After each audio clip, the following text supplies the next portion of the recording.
This is the Art of Darkness podcast with Kevin Kautzman. And Brad Kelly. We're a couple of very online writers interested in the dark side of what drives creative people to create against all odds. This show is about art and the people who make it, what it costs them, and what it takes to bring something unique and impactful into the world. Each episode, we excavate the life and work of an artist you might think you know. Don't worry, they're all safely dead. On every episode, we try and find out just what the hell was wrong with them and how they worked through their darkness to create something that lives on after them and continues to move culture. Find us online at artofdarkpod.com and on Twitter at artofdarkpod.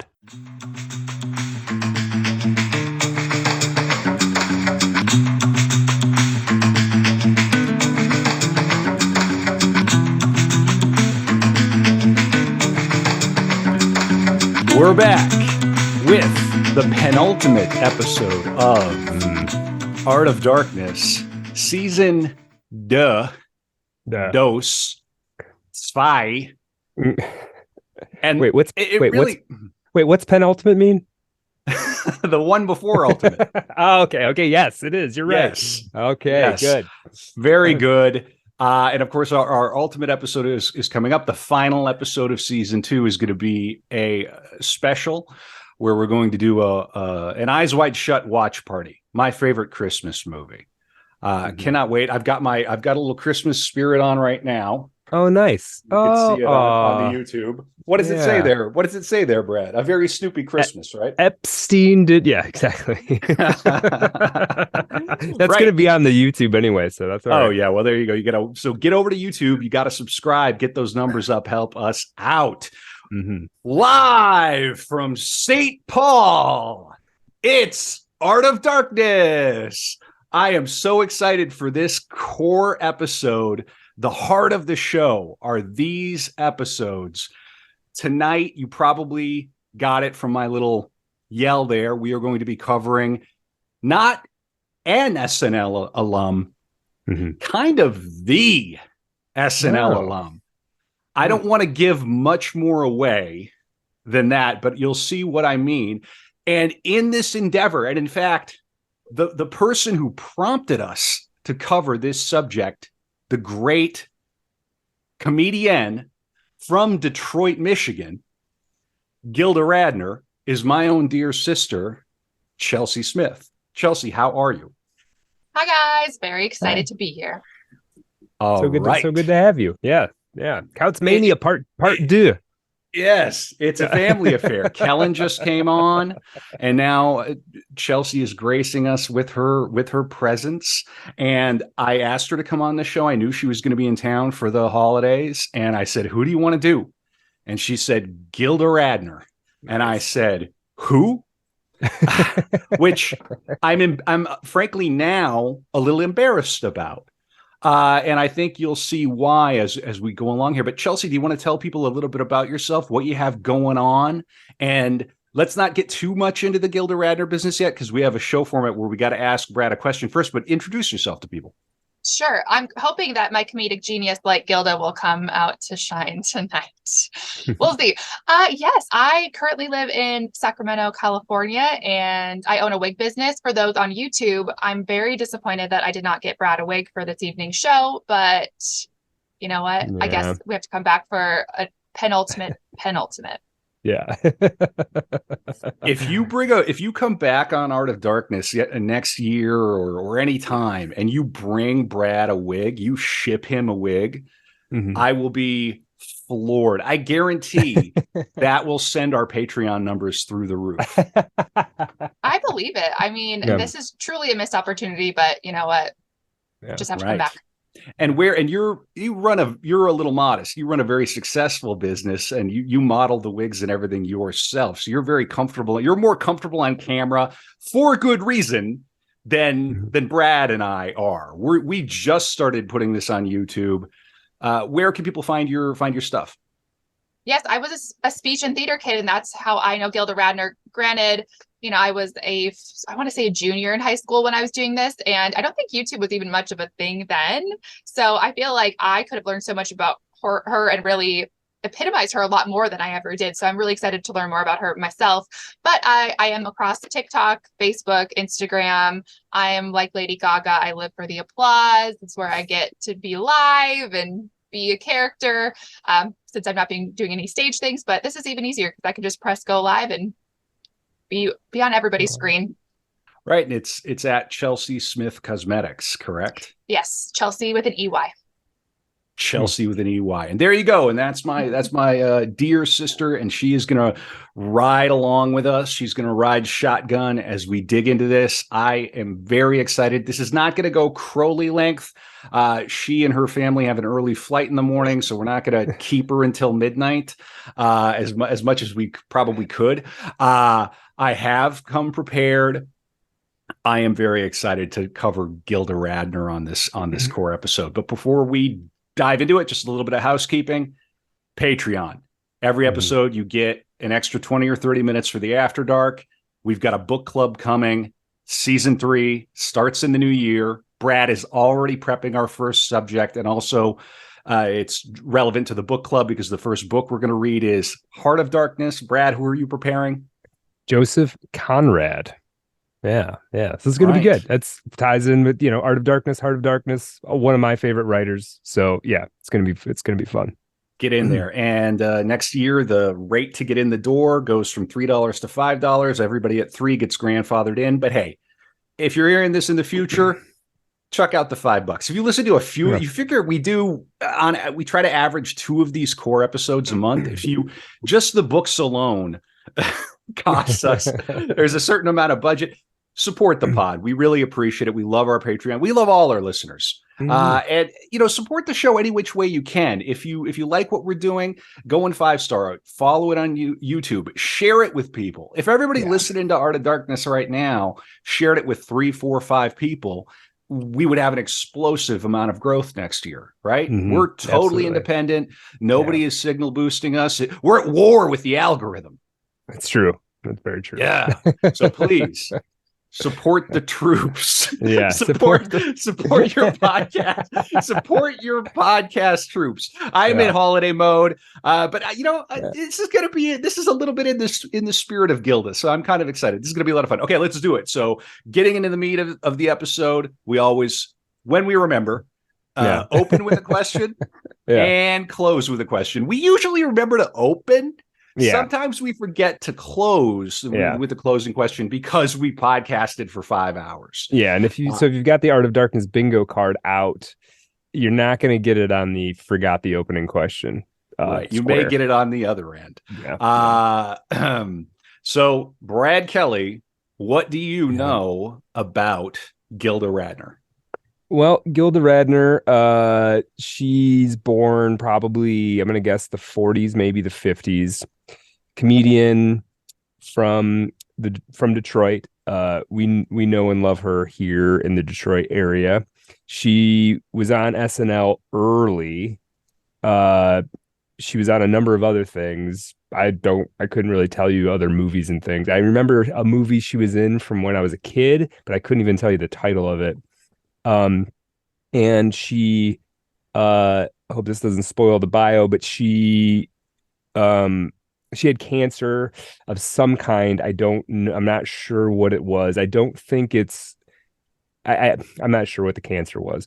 And so died quite young, probably, I'm not going to guess. She died relatively young. And tragically, sort of at the height of her fame. And other than that, I just know that there is a charitable organization. I think it's called Gilda's Club that does quite a lot of work around the country, something to do with cancer or cancer awareness, raising funds for research. I'm not sure exactly what it does, but I know it does. It's still going strong. Other than that, I don't know much. Big hair. She's got big hair. Great big hair. Yeah. And that was something that she discussed with her husband, who also had quite a lot of hair. One of her husbands. That could have been the wig. Right. You could have been a wig. She could have had a custom Gilda Radner wig for Brad Kelly. And now you just have to come back on the podcast again in the future. It would have taken up like all the space sort of behind me. Proud to hear you, Brad. You'd be like Cousin It trying to podcast. Pulling it aside to talk to the mic. Yeah. That was pretty good, Brad. Okay. I'm impressed. Okay. All right. Before we go on a little bit, I want to ask Chelsey too, not what you know about Gilda Radner, but what's the reason she popped to mind right away for you when I said, "Hey, who do you want to do?" I think basically just from your reaction too, of just like, I should know her. And, when I spoke to other people today, I'm back in Minnesota, and I was like, yeah, we're going to do a podcast about Gilda Radner. And everyone's like, huh, I feel like I know her. And to me, to know her history, it's really surprising that we don't tip our hats to her more, speak about her more. But I mean, she did pass away in 1989. I was born that year. So, I mean, it's definitely a while ago. However, I'm just still very surprised that we don't talk about her more. I completely second that, having done my research, and we're going to get into this. And I will say, Brad, she was and Chelsey, she was the first person cast for SNL. Oh, the first person. She was part of the freshman class of the it's not ready for primetime players. Right, I think that's what they're still called. Right. And you don't get SNL doesn't look the way that it does without her. It would have taken some other alternative course. And then when you think about how much that show influenced comedy into the 80s, into the present, her stamp is absolutely massive. And to be the first and a woman. Yes. Is like bonkers to me, because if you look at the people she's with, is insane. Killer's Row, and we're going to get into it. And this is going to be another one of those episodes, Brad, where our little thesis, our leitmotif on Art of Darkness, that there are only 25 to 50,000 people alive at a given time, and everybody else is just an NPC, is going to come into play here too, because Gilda is one of those lives where, him, her. I recognize that name, and she dated who and what and where. Okay, so without. Well, a little further ado, I got to tease the After Dark. Yeah, so for Patreon, we always do extra bits and bobs, especially for the core episodes, or like a little biographical anecdote, or we go a little more deeply into one of the stories. So for this After Dark for Patreon, patreon.com/artofdarkpod, we are going to look a little more deeply at her legacy, which I think is very important because she did live a rather truncated life. She died rather young. We're also going to look at some saucy, spicy details about when she met Gene Wilder on the set of Hanky Panky, who was to become her husband. She claimed that he did certain things to her on the set that we will talk about during the After Dark. Yeah, a little anecdote. And then I did get a text from you that said, "I'm watching Hanky Panky right now," and I did not know the reference, and I was like, "Cool, good on you, cool, dude. That's great." I'm just going to move. Like, we'll slide over that text and move on. Good job, big brother. Way to go! I put it in all caps too, which signals that it's a film that you were excited about it. Yeah, it signaled. I just wasn't sure where we were signaling, and I'm like, it's cool. So I was relieved to read what Hanky Panky was after the fact. Very good. Yeah, Kevin is either back on his meds or back off his meds. Right. We don't know which. Hanky Panky, the film where she met Gene Wilder, who would become her husband. I didn't know she was married to Gene Wilder. Wow. We're gonna get into it. Cool. All right. That figures heavily in tonight's story, the great Gene Wilder. And and then the final third part of today's After Dark for Patreon is going to be about Gene Wilder's brief footnote to her book, to Gilda's book, which she wrote about her life, but also principally her relationship with Gene and her struggles with fertility and then later cancer, which is called It's Always Something. And this has got to be the most trade paperback book of all the Art of Darkness books. I mean, I'm literally, it's like Toshin editions, like this is just, but you know what? Yeah. This is a gem of a book. So don't let the kind of the format of it fool you. This is especially when you understand the direction that it takes. It's consistently funny. It's almost macabre. It's got a little bit of a gallows humor to it. And as we go, you can see I have my little notes and things here we're going to see. Yeah. At the end of the book, Gene Wilder has a note, and then there's also a poem from Gilda and something she wrote, a list to herself that is all quite poignant when you know we're arriving toward a rather young death. So we will cover all of that on the After Dark. Cool. Are Sounds we ready? Great. Yeah, let's do this thing. Okay, so just like Saturday Night Live, Chelsey, our guest, has prepared a 3-minute monologue. I think it was an 8-minute duo is what I could perform. I am joking. She has not prepared that, but wouldn't that be funny if you had? Gosh. Well, so I have 2 books that I'm referencing today, in addition to various links online, and going to lean a lot on the Wikipedia for this, for the spine of the bio. The second book that I have is called Bunny Bunny, and it's Gilda Radner, A Sort of Love Story by Alan Zweibel.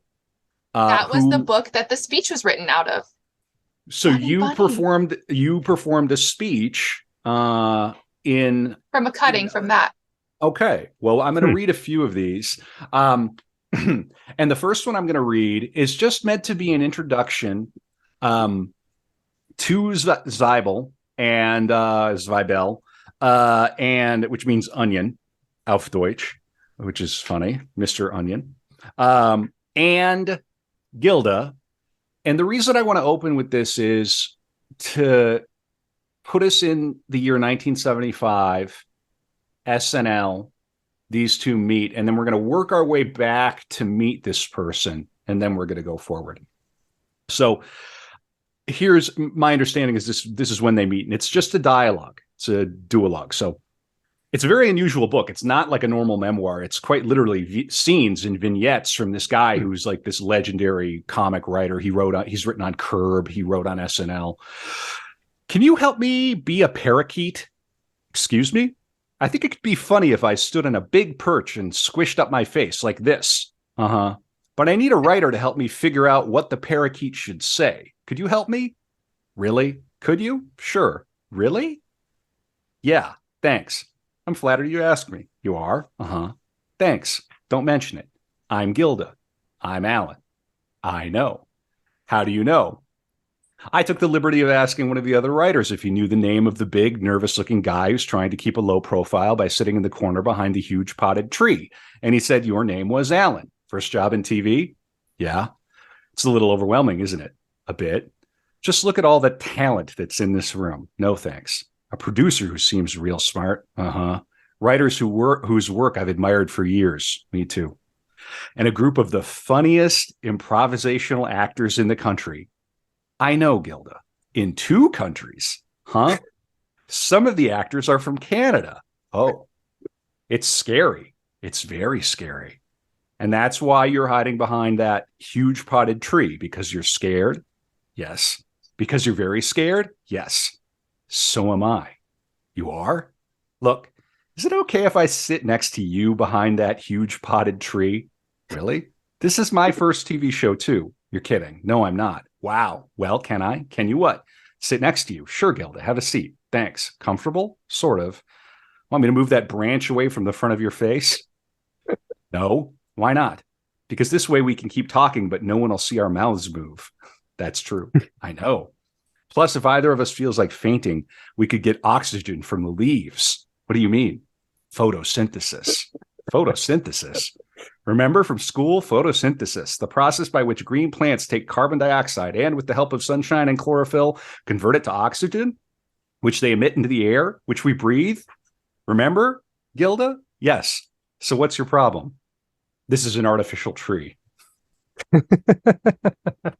And it goes on like that. I just want to give you an introduction to this lady that we're going to meet first as a child and what she develops into. Very funny. I don't know if I did that justice. It'd be better if it was 2 people going back and forth. But Chelsey, does that sound anything like the duologue that you did in speech? That's literally how it started.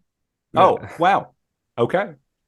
Well, it's very funny. You know, I feel like I'm not that old, but I'm like, if you think about how many years back that was, and it's just like, it's all these little bubbles are coming up. I'm like, yes, oh yes, that was the line, that was it. So Oh yeah. it's really neat to Wow. hear that again. Cool. All right. Well, let's get into the bio. So we're going to start. And Brad, you were correct. Gilda Radner was born on June 28th, 1946, into a prosperous Detroit Jewish family. Father Herman and mother Henrietta Dvorkin Radner, and an older brother named Michael. Herman's father, George Ratkowski, had emigrated from Lithuania to New York City and later to Detroit, where he established a kosher meat business. Herman, her father, despite only a fifth grade education, made the family fortune from an Ontario brewery he purchased in the 1920s. There's a big Canadian connection, which we'll see with Gilda. She eventually spent some time in Canada. And much like Crowley, brewing business in the family. Apparently, this is a way to create a intergenerational wealth. So Radner's mother, Henrietta, was an aspiring ballet dancer who worked as a legal secretary until she married Herman in October of 1937. Radner remembered her childhood as one of the most difficult periods of her life. She struggled with eating disorders rather seriously, which we're going to come to. And if you get into her book, It's Always Something, the hypochondriasis practically oozes from every page, which then becomes ironic because she was right to be. At the same time, she was almost a bit of a caricature. She's very self-effacing, but also just like, I worry all the time. I am always worried about my health. She's aware of it anyway, and she makes light of it. But yeah, she did not have a great childhood. Because her mother could not tolerate the Detroit winters, the family spent 4 months each year in Florida, which disrupted the school year, and it affected her ability to make friends. So I think we're going to see in Gilda's childhood a bit of a how to make a comedian, how to make an artist. How many great comedians work from a place of, well, how do I get people to like me? She wasn't that good looking. I mean, I don't want to be crass about it, but she's not some bombshell. And in fact, later in the movies, that was they would play with that. There's a film called Woman in Red, with Gene Wilder stars in and directed, where the whole gag is that there's this total bombshell model looking woman who shows up in red and literally does a Marilyn Monroe type move in the first 30 seconds of the movie. And then there's this case of he accidentally makes a date with Gilda. So I don't mean to sound crass, but they would play off that. So how do you make people like you? Well, you get funny. So Radner became very attached to her governess. So this is money we're talking about here. We're talking about governess money. All right. Yeah. I don't know, Chelsey, if you're there yet, but if you ever get a governess for your son, I just let it be known I would like a governess as well. I want a governess for myself. Yeah. I get one of those. We could all use a governess. What happened to all the governesses? A chambermaid too. Yeah. I would also like to go to Florida for 4 months during the winter. On the reg. Yeah, that's what everybody in Michigan does, but they don't do it till they're like retired normally. Like that's what you do when you're, most of my extended family right now is in Florida temporarily, right? That's just how they roll. And I'm sure Florida's better for it. So she became attached to her governess, Dibby, was the nickname, Elizabeth Clementine Gillies, who would become the model for her famous SNL character, Emily Litella, who we will come to. She created 2 characters that are like kind of seminal characters. This Emily Litella and then Rosanna Dana, which we'll get to. And of course, she was one of these early stars from Weekend Update. So we just did Norm Weekend Yeah. Update goes all the way back. I did not Yeah. realize Weekend Update was like a thing all the way from the gestation, From the beginning. very beginning. I did not realize that.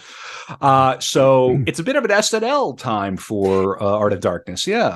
It is funny how sometimes these shows we don't plan them to be like this, but there'll be this like strong connection from one episode to the next. When we're doing such a diverse range of subjects, it's always odd when you see that happen. Yeah. I mean, we spent a good chunk of time talking Saturday Night Live history on our last episode. Yeah. It's interesting. Yeah.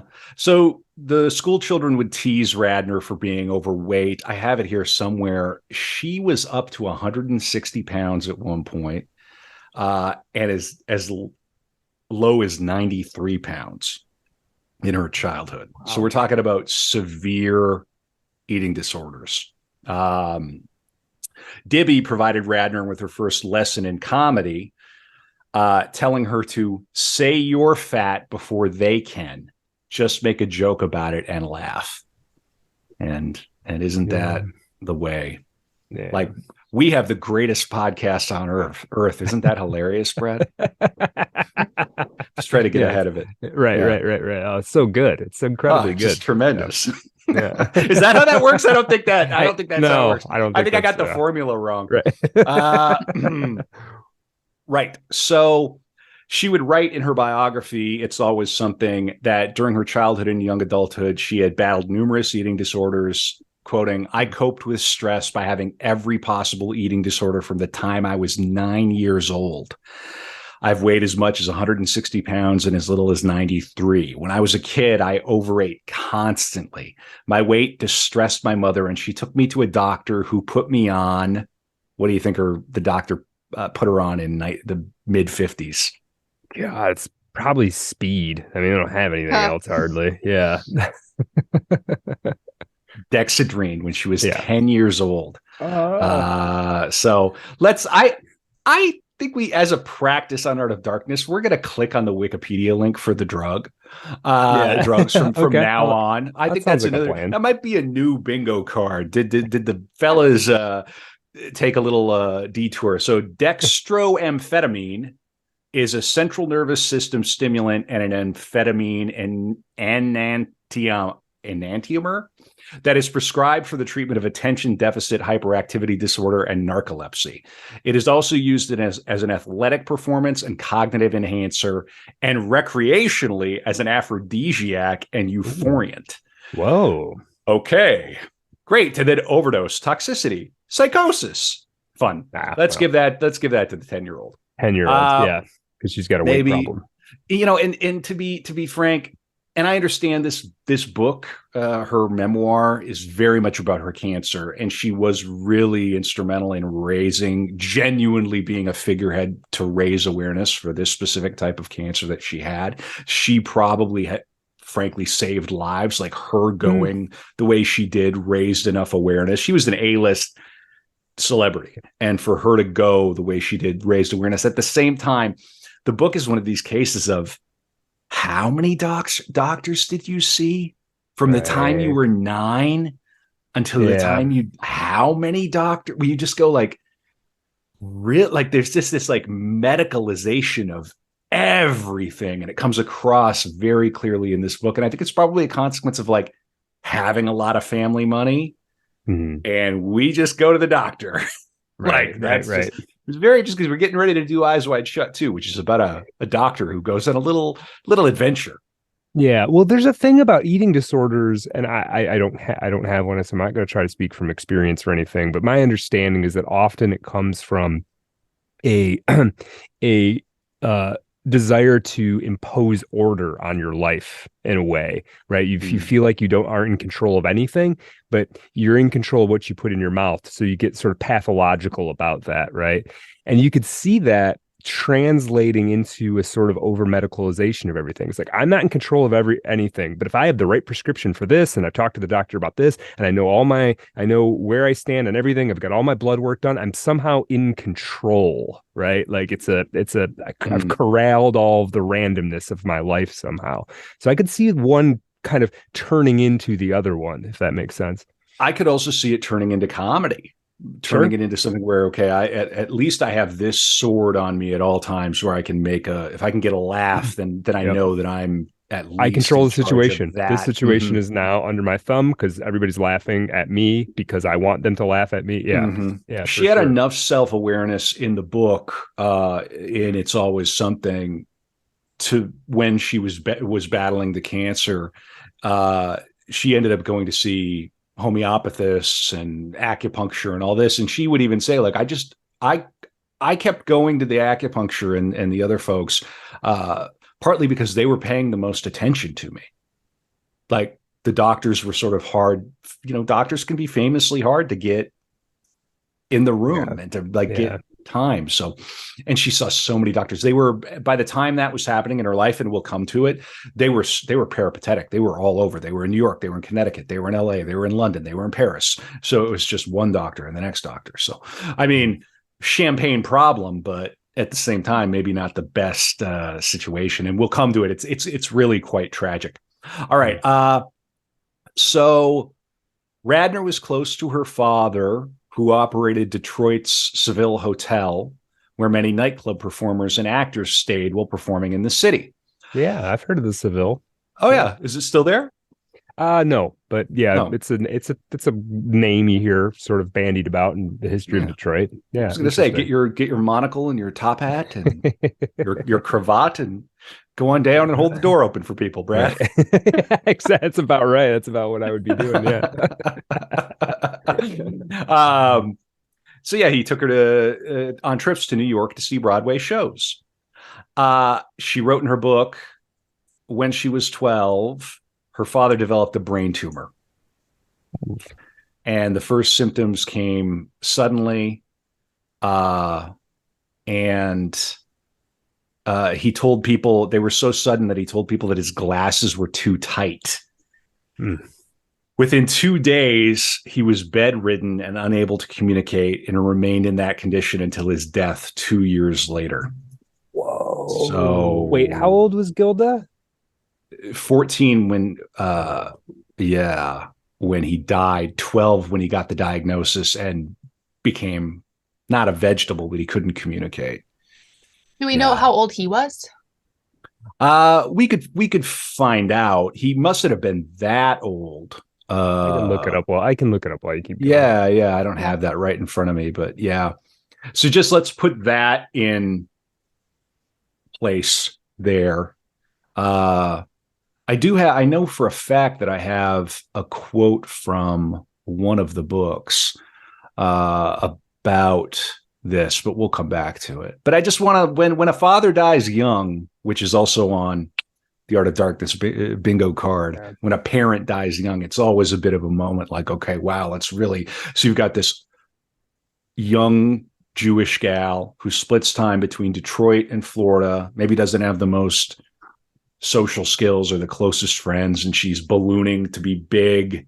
160 pounds is big, isn't it? It's got to be, for a kid. That's heavy for a girl. kid. That's big. Yeah, and then she's close to her father. He takes her to the shows, and now he's dead. He was 60. He was 67. 67. Not so super young, but still, yeah. Gilda was young to lose a father. That's for sure. Right. For sure. All right. So I got a little bit about her mother here. Her relationship with her mother was distant and even competitive. He died from brain cancer, the father. He had encouraged her to perform, gave her dancing lessons, and of course, like I said, took her to Broadway shows. The family was not religiously observant in her, she was not religiously observant in her adult life. She did have a Jewish upbringing. Her brother had a bar mitzvah. She went to Sunday and Hebrew school. They sat Shiva for her father when he died. And for her comic material, she often drew on the Jewish community in skits. It would just sort of come back. So she's, so very interesting. She went to an extremely prestigious, like, girls' school called the University Liggett School.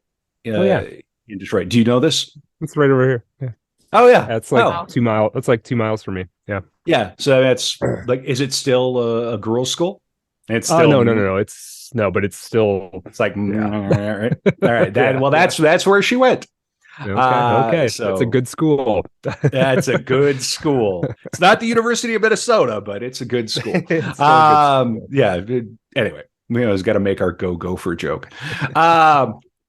So she ended up going to the University of Michigan. She was going to get a degree in education. I think she was studying theater, but in her, and I heard different things. I heard senior year, second year, but in any case, at some point at the University of Michigan, she dropped out to follow her boyfriend, who's the Canadian sculptor Jeffrey Rubinoff, to Toronto. So now she's moved to Toronto, which is how far away from Detroit is Toronto? It's not that far. It's about a 4-hour drive. Yeah, it's far enough. And you are in a different country. Sure. But yeah, it's a big step for her. It's around this time, she's 19 years old, when she has an illegal abortion. And this isn't discussed much. I didn't pick up very much about it in the book, but knowing what would come later, because the cancer she had would eventually come to have is ovarian cancer. After a long period of trying to get pregnant, which we're going to get into. So this would sort of linger with her. This would hang with, as you can imagine it would for anybody. But she was so young, and that's the choice she made. And she chose career, but she also desperately eventually wanted to have children. So her life there's a tragic side to her life on kind of both sides of things, which I think we'll come to. Not very funny at all in that case. Well, in any case, so that happens. And now she was in 1972, she's in Toronto. She's met this Canadian sculptor. They're living together. She was working, she said in one of the interviews that I saw, that she was working in in the box office for some theater, but auditioning, doing bits and bobs. One point she made later in her life, kind of when she was talking about giving advice to young people: stay where you are and do it. Don't get headshots and move to New York or to LA. Stay where you are and start doing it there. Let them find you. Let them come to you. And I think there's some. It's not the same for everybody. Sometimes maybe you got to go to LA. It's a different path for different people. But Gilda literally kind of got cast in this legendary production of Godspell, the musical, based on based on the book of Matthew. And loosely based, sure, yeah, the same way that Art of Darkness is based on the book of Revelations, right? Yeah, exactly. That's about the same. Yeah, Chelsey, you're not going to believe the people who were in this. It's just crazy.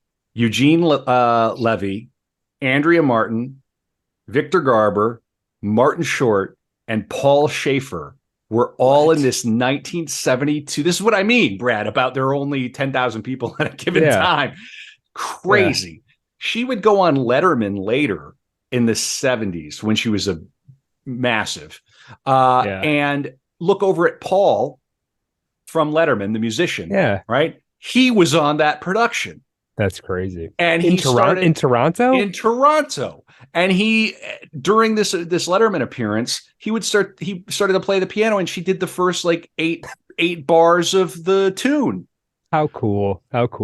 That's gotta be a cool moment where it's like somebody you worked with early in your career, and you kind of run back into them, and they've done well and you've done well. Like, that's gotta be a cool moment. I wouldn't know. Me neither, but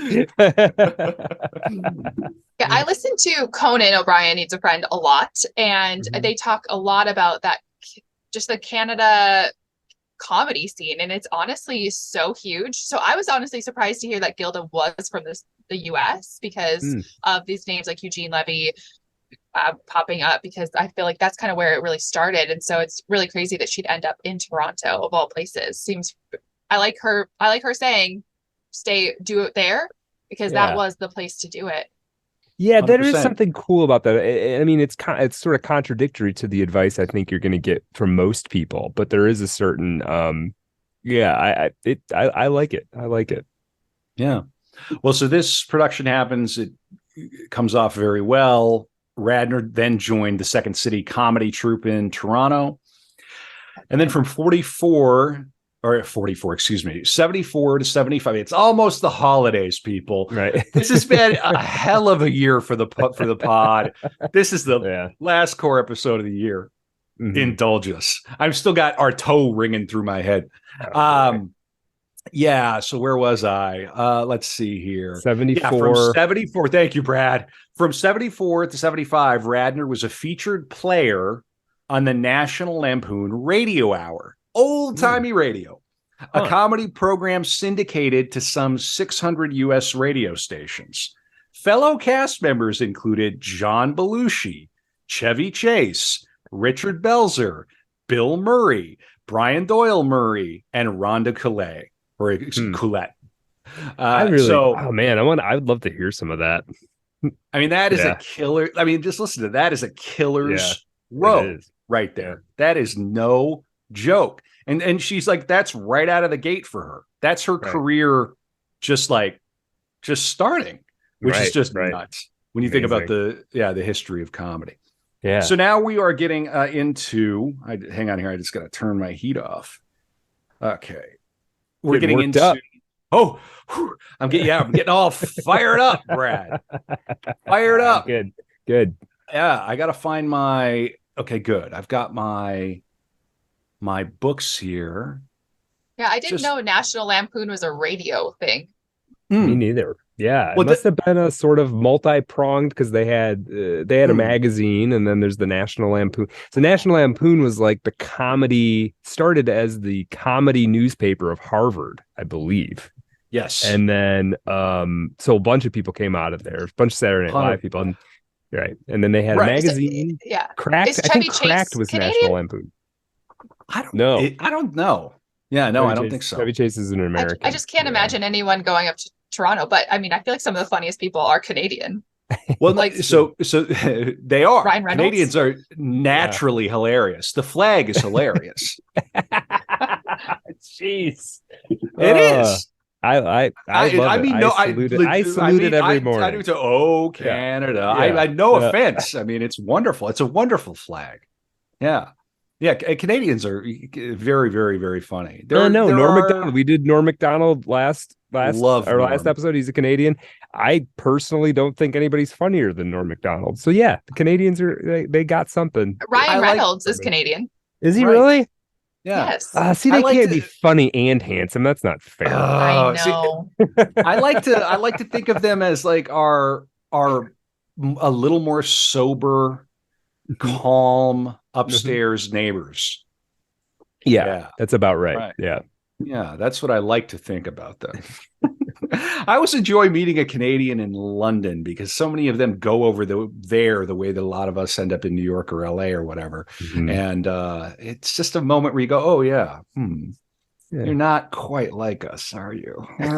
We are the Americans. We are a bit much. We are a bit much. It's true.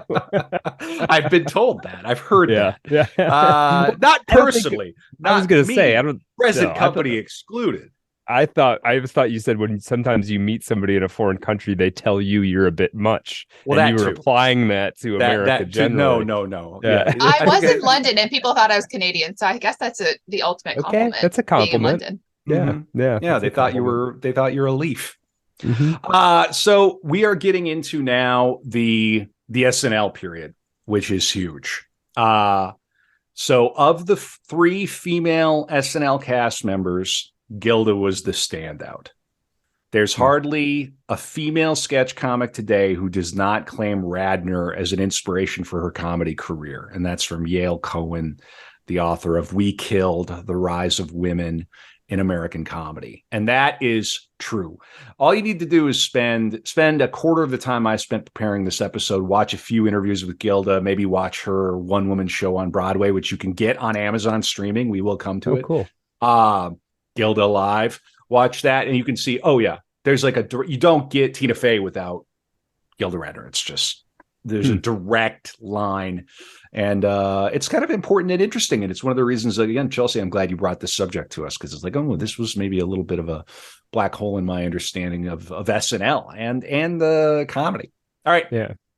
So Radner gained wide recognition in 1975 as one of the original not ready for primetime players, the freshman cast of the first season of SNL. She was the first performer to be cast in the show, co-wrote much of the material that she performed, and collaborated with Alan Zweibel, who's on the writing staff, on the development of sketches that featured her recurring characters. Between 1975 and 1980, she created a lot of characters. The most famous is probably Roseanna Dana. Are you familiar with Roseanna Dana? No, Chelsey? I'm not. I did watch a couple clips today of Roseanna Dana. Yeah, and she's Roseanna Dana. I got to say it in the name. She's got a weird accent. It's kind of like it's based on some woman who, I think I have her name somewhere here, but who's like was kind of a known TV figure in New York City, and she's like a mashup of this kind of goofy character. The name is something like Roseanne something or other. So it would have been a case of like, maybe you would catch the reference, but it also doesn't matter because it's just hilarious. Yeah. And It's Always Something was a catchphrase of Roseanna Dana. Roseanna Dana. I have to say that's a great title for a memoir from somebody who's known for being funny. Yeah, it's always something. I don't know. I think something. I think that's kind of totally. a great title. Yeah. And the cover of the book is just her name because she was just a huge star. Yeah. Her name is the thing that sold. Yeah, it was based on a woman with the unfortunate name Roseanne Scammerdella. She's responsible for Baba Wawa, the parody of Barbara Walters. Oh, really? Okay. Yeah, Baba Wawa. I've got the Roseanna Dana has her own wiki. Wow. And it's extensive. It's not as long as Gilda's, but I'm going to read this a little bit of it. Roseanna Dana is a character created and portrayed by Gilda Radner on Weekend Update in the early seasons of Saturday Night Live. She was the segment's consumer affairs reporter, who, like an earlier Radner character, Emily Latella, who we need to get into, editorialized on current issues only to go off topic before being interrupted by the anchor. Unlike Latella's meek and apologetic character, Roseanna Dana was brash and tactless. Just really, really funny. And it's always very, very, formulaic. And, there'd be these like catchphrases like, was somebody banging a piano? Yeah. Was that in our Yeah. Okay. Yep. Good to know. Okay. That's happening in our house. So I might have to go and unplug. That's fine. The piano. That's actually kind of fun. It's good. We got an accompaniment going on. Yeah. But she'd come up with these catchphrases that like, I'll tell you, when I started doing my research into Radner, there was a part of me that initially was like, ooh, this is kind of dated. Ooh, I don't know. Like the humor, you mean? Yeah, the humor.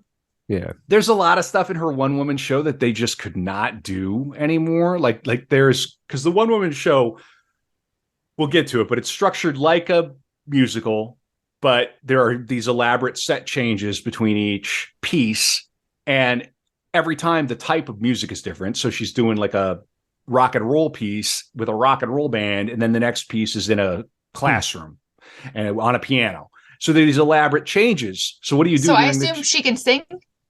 Yeah, she can sing. She's not, because obviously she was in Godspell. So I was curious if she could sing as well.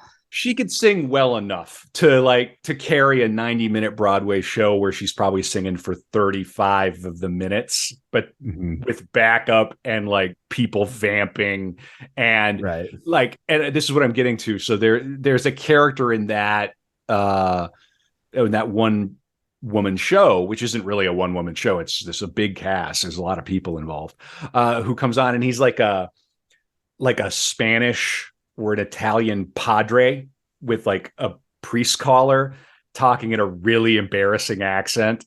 You just go, you couldn't do that now. Could you? Maybe you could. I don't know. Yeah. But there's, my point is, once I got over that hump and I remembered, like, damn, this is a woman comedian who like had like an abortion when she was 19 in order to have this career in the 70s. And she like helped invent the idea of like goofy characters on Weekend Update. You go, yeah, this is a little rough around the edges and everything doesn't work. And these catchphrases aren't funny to me now, but I came to respect it a lot more. I think it was when I saw the one woman show, I began to appreciate like the level she was at. And comedy is tricky. Comedy is one of the art forms that possibly is the least portable across time. I feel like there's something about, and it's not just the topics that they talk about. There's something about like, if you go back more than a generation or two, just the collective sense of humor is different for some reason. Right. And a lot of it is topical. Yeah. Because I've gone back to a lot of old stand-ups that are sort of legendary, and I'm like, I don't know. It's really not that funny. and yet at the same time, it's extremely important. So yeah. You'll still find moments, and there's still talent, obviously, but there is something weird about humor where it's a little bit evanescent. It kind of doesn't quite. Yeah. Let's get into some of these catchphrases, right? So Rosanna Dana would provide responses to stories that she would tell. And the one catchphrase was, "What are you trying to do? Make me sick?" I mean, people just cracked up, and like Radner's character had a tendency to refer to herself by her full name whenever possible. Mr. Fetter, I know what you're talking about because I, Rosanna Dana, once had the same thing happen to me. She often exaggerated her tribulation, saying, "I thought I was gonna die." It's just that kind of comedy. You just go, yeah, okay. And the big hair and the suit, and really, really funny and irreverent. Referring to yourself in the third person is kind of almost always funny, I feel like. Yeah. Well, I have to pause real quickly and talk about Emily Latella. She, the character that Gilda created. This is the other major SNL character. She was a woman with a hearing problem who appeared 26 times on SNL's Weekend Update op-ed segment between seasons 1 and season 3, so 75 and 77. And she's would wear a frumpy dress, kind of big goofy eyed glasses. She would always be introduced with dignity by the news anchors who would be cringing, waiting for what was going to come. And it was all about kind of like malapropisms, right? So a typical example is, "What is all this fuss I hear about the Supreme Court decision on a death penalty? It's terrible. Deaf people have enough problems as it is." Hey, it's that kind of humor. But this character was based on her childhood nanny, Dibby, who was hard of hearing. So, and there was a running gag, "Never mind," which became like a catchphrase of the era. So this is definitely, these people, SNL was a phenomenon when it came out. It was big, and it teleported the best of them. A lot of people, which of course we know, into film. I mean, that was where you would go because now you had cachet. It can be fun. Like, Chelsey, do you ever go back? Do you and your family ever go back and I like going back on YouTube and putting on for like 3 or 4 hours, especially this time of year, old timey Christmas specials. There's something very cozy about like old TV. It's like more innocent somehow. It is. Yeah. Yeah, I love getting on my Disney Plus and turning on just like these older films. And I feel like if you don't do it, then it doesn't feel like Christmas, which I'm trying to make it always feel like more like Christmas when I'm seeing palm trees out my window. So I do love that. Yeah, something to be said for watching like old, like even from the 50s, black and white TV specials from Christmas. It's just a completely different world. And I felt a little bit of that here, although the 70s and the 80s aren't quite as distant. They are getting farther and farther away. Later, she would go on Letterman, and she had her neighbors and their kids show up on the set of Letterman, which was the first time in years she had returned to the set where they had shot SNL, because the Letterman people had taken over that studio. So there was like a bit of a nostalgia trip. She was promoting a movie. We'll come back to it, but then these big bay doors open up, and it's her neighbors from Connecticut on either side, these two lovely families and their kids, and it's Letterman, so there's a little bit of a bite to it. So it's like, well, we got some presents for them, and so a guy comes out to the families and starts handing the adults like cartons of Marlboros. And then the kids sing a song promoting the movie. Okay. It was just so That's weird. Nice. Yeah. And I feel like such things probably still happen on late night now, but there just doesn't have the same. There's just a vibe. You can't quite put your finger on it. It's the hair, it's the colors, it's the anyway. Okay, so getting back to the bio. Where are we? Baba Wawa, which is pretty funny. There's a let me I came across following along with you on Wikipedia. I came across some of these malapropisms from Emily Latilla. Just give you a couple of them that are sort of funny. So yeah, she would say a thing. She thought a thing was some other phrase, and so here's a couple of them. She referred to presidential elections as presidential erections. Perfect. She referred to where's another one? Cancer research as canker research, I guess, like canker sore or whatever. She referred to transcendental meditation as transcendental medication, which I think is pretty funny. The Bermuda Triangle as the Maguda Triangle, which I don't know, for some reason that cracks me up. Maguda Triangle. What'd you say? Yeah. She referred to Dan Aykroyd, Mr. Aykroyd, as Mr. Adenoid, which is pretty funny. Yeah. So very nice. Yeah. You get the idea of the humor. Yeah. Good one, Brett. So it's funny. And Barbara Walters would say that Radner had been the first person to make fun of news anchors. Now it's done all the time. And the world is better for it. So I'm all about it. I think it's very, very funny. So, yeah, let's see. I've got a bit more. This is from the ultimateclassicrock.com. I don't know why they have this story, but this is 45 years ago. Rosanna Dana makes SNL debut. As would be the case 31 years later with another classic Weekend Update correspondent on SNL, Gilda Radner's Rosanna Dana originally appeared on the show in a different form. Like Bill Hader's Stefan, the woman who would become Roseanne was first imagined as a sketch character before everyone involved recognized that they'd struck another vein of comedy gold entirely. Do you know the Stefan character?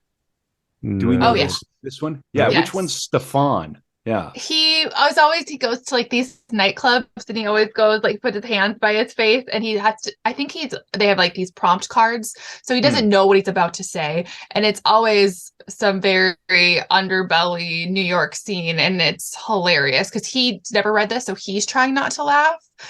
And it's quite wonderful. Cool. Highly recommend looking that up. Yeah. All right. Yeah. That's one of the things about SNL is like everybody has their SNL era that maybe better than the others, and you got opinions. It's almost impossible to know the whole thing from beginning to end. I'm sure there are some hardcore fans who do. So I've got a little bit more here. Yeah. So yeah, in Roseanne's case, that meant breaking out a viewer letter, always from one Richard Fetter of Fort Lee, New Jersey, which is the real name and residence of one of Zweibel's in-laws. whose complaint about a current event in the news left the door wide open for Roseanne to first insult Feder for the personal details revealed in the letter. You must be a real attractive guy. And then digress at length, usually about an unfortunate encounter she's recently had with an unsuspecting celebrity. Bo Derek sporting exposed nose hair, Kennedy relative Carolyn Lee Bouvier with toilet paper on her shoe, and so forth. After going into graphic detail, Roseanne would invariably explain how she complained to the famous person. Hey, Bo Derek, what are you trying to do? Make me sick? Cue. I mean, that's how it goes. Cue Curtin's disgusted looks and Roseanne's exit line response. Well, it just goes to show you it's always something. And it really is all about the delivery and the character. Sure. And you know, you could almost feel the chuckles and that's good. That's good. So let's keep going through the bio. So I think you can get a sense. Now she's a professional. Now she's a household name, or becoming a household name. And in 1978, well, she also parodied Lucille Ball, Patti Smith, and so forth. In 78, she won an Emmy Award for her work on SNL. In Rolling Stone in 2015, they did an appraisal of the 141 SNL cast members up to that point, and they gave her the 9th for what that's worth, whatever that means, right? But she was the most beloved of the original cast, they wrote. And in the years between Mary Tyler Moore and Seinfeld's Elaine, Radner was like a type, brainy city girl, neurotic.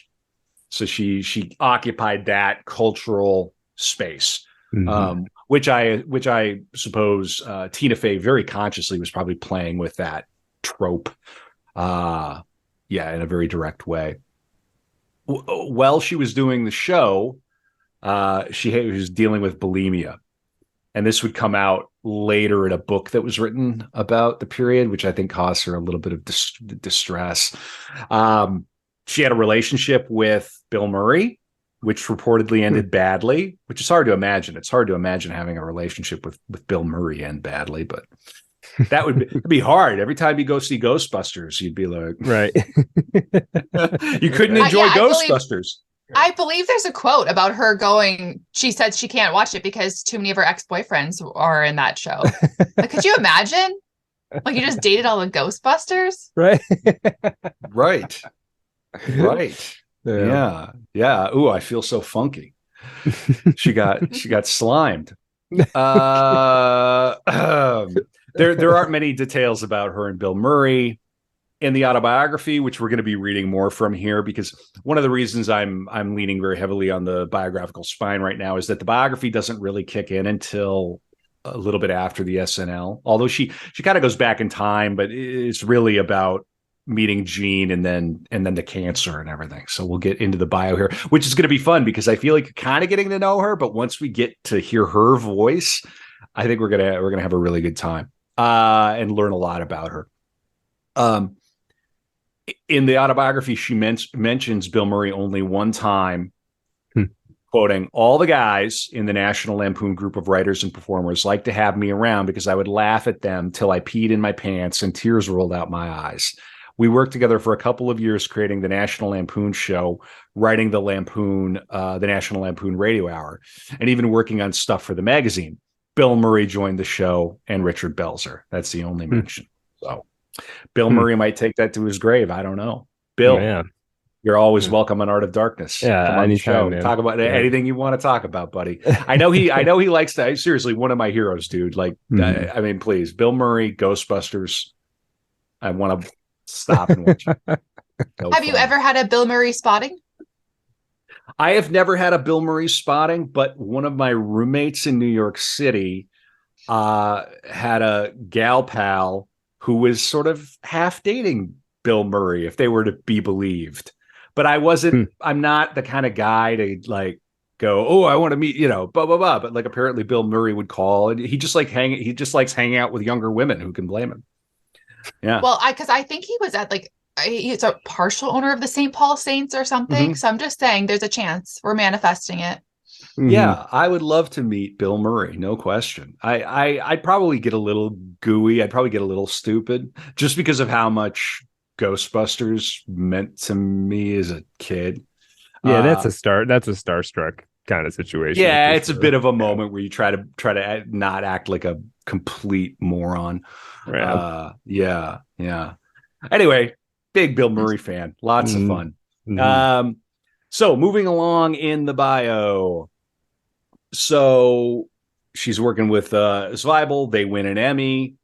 In 79, the new president and CEO of NBC, a guy named Fred Silverman, offered Radner her own primetime variety show, but she turned that offer down. She was the host that year of the Music for UNICEF concert at the UN General Assembly. And this is funny. She also gave the commencement address to the 79 graduating class at the Columbia School of Journalism as Roseanne. Incredible. Right? That was probably a hoot. So she went across town, went up the west side, went to Columbia, and nice. That's hilarious. And went to the J school. Yeah. So she expressed mixed emotions about being recognized and approached in public by fans and other strangers. She would sometimes become angry when she was approached, but then also upset when she wasn't. And on Letterman later, she would say it would be strange. They kind of commiserated about the experience because, of course, at that point, they both were extremely famous, and they both talked about how strange it was that like sometimes people would come up and say hi, like they knew them, and like your instinct if somebody comes up to you and greets you like that is to go, where do I know you from? Yeah, and it's like, right. I don't know you from Adam. You know me because I'm on your television 5 nights a week. So they just talked about how odd it is. Yeah, that would be a surreal experience. Yeah, for sure.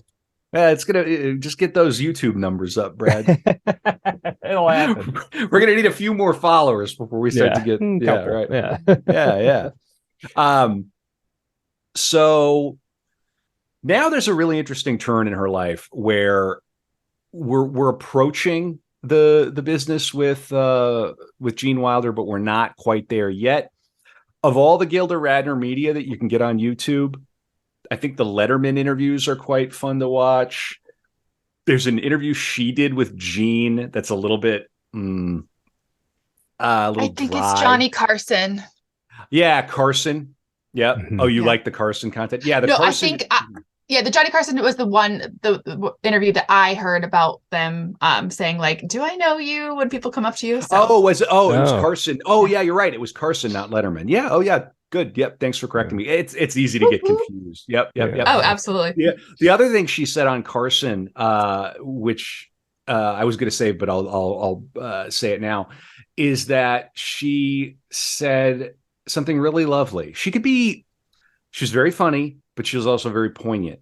And she said the nights can be scary, and I would put you on as a kid, Johnny, and Johnny would go, "Oh God, am I that?" Da da da, and I wouldn't be so scared. The night wouldn't be so scary, and I figured you have the week. I'll take Saturday night. Oh, and I love that. I love very that. Sweet, just a sweet moment. Who's got us on Sundays?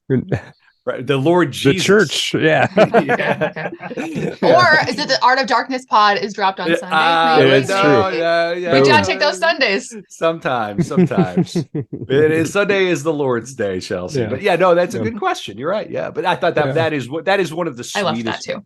Sweetest moments, like and it's so really genuine. Sweet. It's a little prepared, but at the same time, I don't doubt her authenticity about it. So, well, yeah. I mean, you can imagine like, Johnny Carson was. A TV figure like Johnny Carson meant a different thing than a TV figure means to us now. Everybody watched Johnny Carson, right? Or anybody who could stay up late enough watched Johnny Carson, I guess. So you know, now, those numbers are way different. So that's to then meet him and feel like you're kind of sharing in the role he fits into society. That's a really nice moment. I really like that. Yeah, he was American, his uncle, America's Yeah, uncle. yeah, he really Yeah. was. Yeah. And that Technicolor tube televisions. Mm-hmm. Yeah, whatever. Yeah, totally. So yeah, hell of a moment. That's worth watching. But also if you really want a dose of Radner, pay the $2.99 or whatever it is and get the one woman show, Gilda Radner, live from New York, 1979. I was not prepared for this movie.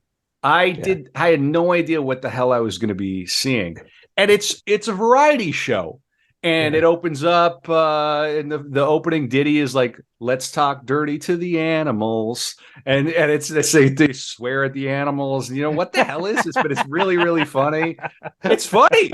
And, she can sing. She's not a great singer, but she can say it's enough for Broadway. And of course, she has the entire audience on her side. You're not coming to see Gilda Radner live in New York. You kind of almost know what you're going to get. It's like a variety show. It's like got a bit of vaudeville, like old-timey variety show. And you got this kind of stand-up comedy in between these musical numbers. And there's one number where it's like her in a blue lame kind of shiny thing. She's got these like 3 backup singers, and the FDA has banned her favorite sweetener. And it's about like, I'm going to get you, FDA. Now I got to use 5 packets of sugar and, I don't care about animal testing or something like that. Bring it back, stuff like that. And it's very, very funny. And it's worth the download. It's definitely of a time.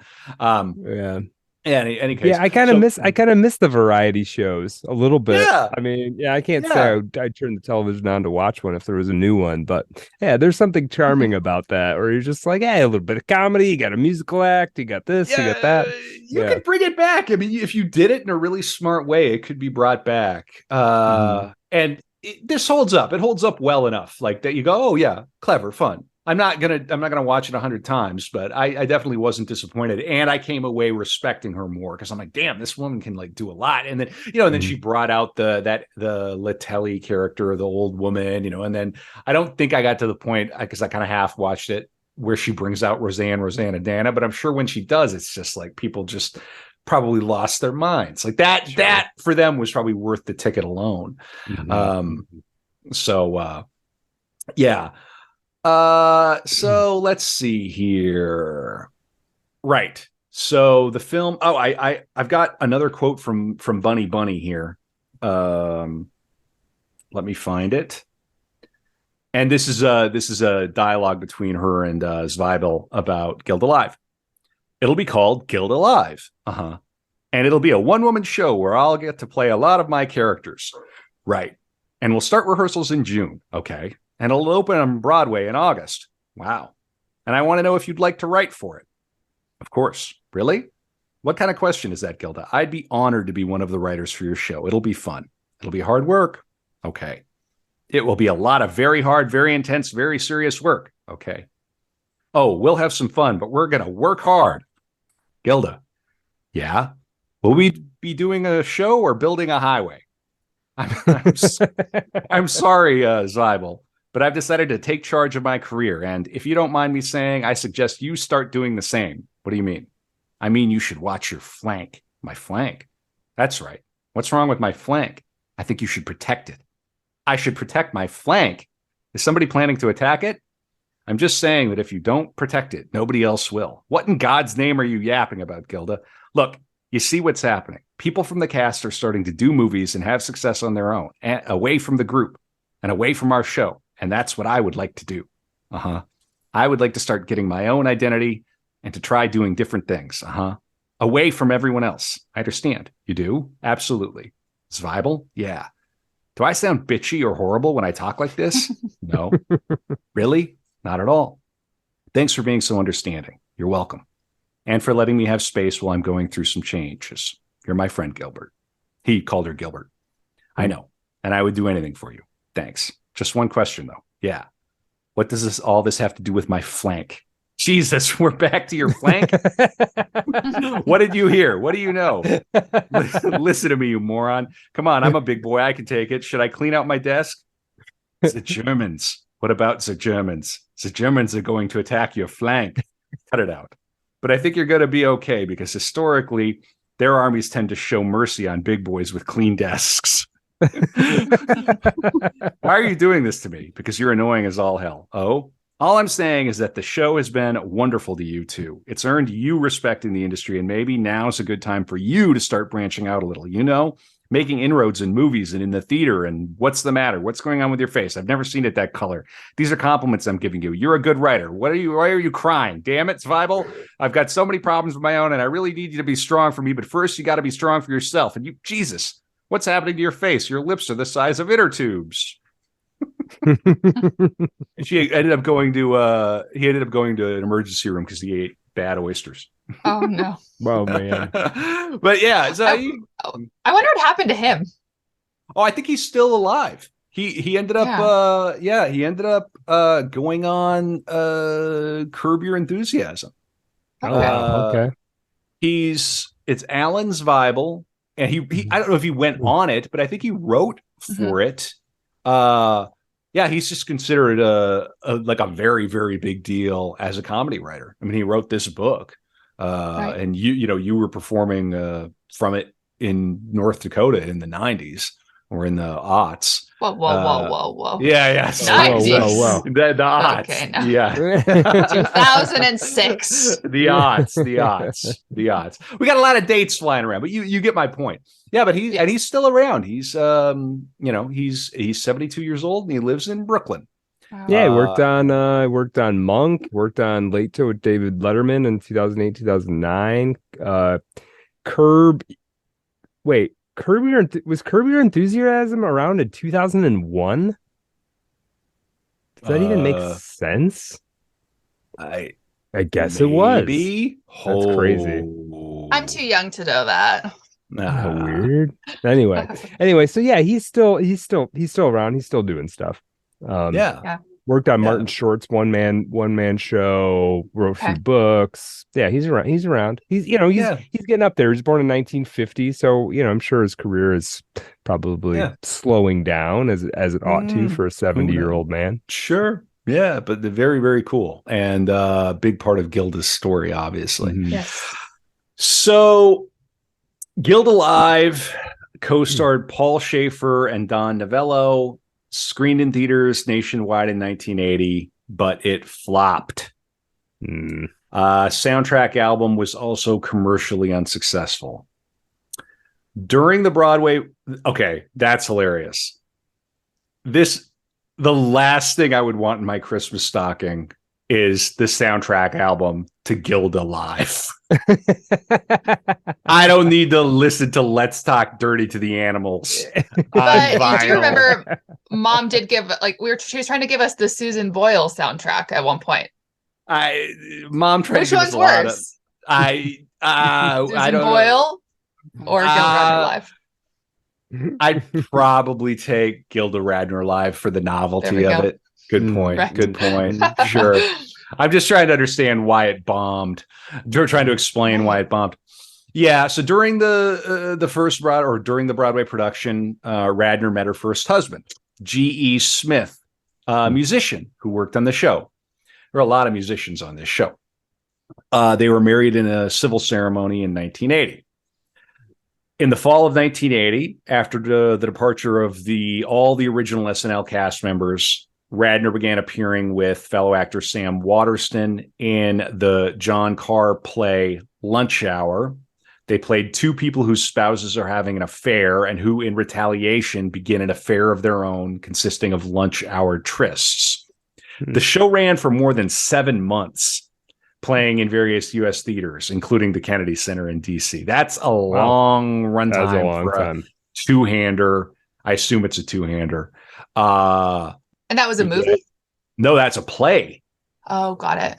Yeah, so she's dabbling in theater now, and traveled around with this play. So Yeah, Sam Waterston, for people that don't know, he's the Law and Order guy, right? Mm-hmm. Yeah, and he's Yeah. he's done a lot of theater. Yeah. So I want to get into the personal life here, and she makes a move into film at this point. So let's see here. So she had the boyfriend from Toronto, Rubinoff. Then she did have an on again, off again relationship with Martin Short. Amazing. Yeah, during Godspell. Romantic involvements with Bill Murray and Brian Doyle Murray. So she had a relationship with the one brother, then Bill, and Dan Aykroyd. Whoa. So she's got I know most of Ecto-1 covered. Radner's friend Judy Levy recounted Radner saying she found Ghostbusters hard to watch since the cast included so many of her ex-boyfriends. Aykroyd, Murray, and Harold Ramis. Oh, and Harold Ramis. Huh? Apparently, Chelsey, didn't you own one of Harold Ramis's SUVs? I owned Harold Ramis's wife's Lexus. Okay. Yes, that was a cleaning the glove compartment discovery. Interesting. And yeah, we had their insurance card in our glove department. Not haunted. No. Not Very haunted. clean. No. Yeah, it's a that I think we saw the whole history on the car, and that man was very diligent about getting his oil changes. Getting his oil changes and making sure there are no ghosts in the transmission. Absolutely. So Radner marries this musician, and now we're going to meet Gene Wilder. And she was married when she met Gene. Spicy. All right. Mm-hmm. So Gene Wilder, by the way, one of the greats. Hilarious. Yeah, truly one of the greats. Yeah. So we're going to bounce around in time just a little bit, but I'm just going to say, so here we go. So Radner met actor Gene Wilder on the set of Sidney Poitier's film Hanky Panky, which I was watching. There it is. Came out in 1982. Yes, which came out in 1982. She described their first meeting as love at first sight with some additional business, which we're going to talk about on the Patreon after dark, patreon.com/artofdarkpod. She met Wilder. Her marriage started to deteriorate. And here's her talking about what would eventually happen. Like in the romantic fairy tales I always loved, Gene Wilder and I were married by the mayor of a small village in the south of France, September 18th, 1984. We had met in August of 1981 while making the movie Hanky Panky, a not too successful romantic adventure comedy thriller. And have either of you seen Hanky Panky? No. I mean, it's Sidney Poitier trying to do a Hitchcock comedy and not doing Hitchcock very well and not doing comedy very well. Like, it's uneven. It's a good watch. It's like a B- C+ type movie. It's not a disaster. There are great moments. Gilda's very funny in it. There's a great scene where Gene Wilder, for some reason, ends up in a magician's tux at the front of a New York City, a jam-packed New York City bus, and he doesn't have correct change. And he starts to make change, and then suddenly, flowers pop out, and it's got a lot of old-timey comedy. But it's sweet, and their chemistry is like radiant. You can just see, well, these two. Like, there's some sort of fate. And I don't say that lightly. It's really right there on the screen for you to see. So she goes on. I had been a fan of Gene Wilder's for many years, but the first time I saw him in person, my heart fluttered. I was hooked. It felt like my life went from black and white to Technicolor. Gene was funny and athletic and handsome, and he smelled good.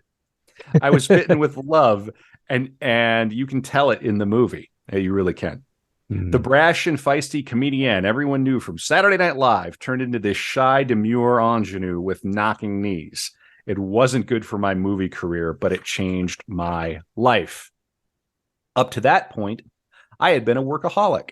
I'd taken one job after another for over 10 years, but just looking at Jean made me want to stop, made me want to cook, made me want to start a garden, to have a family and settle down.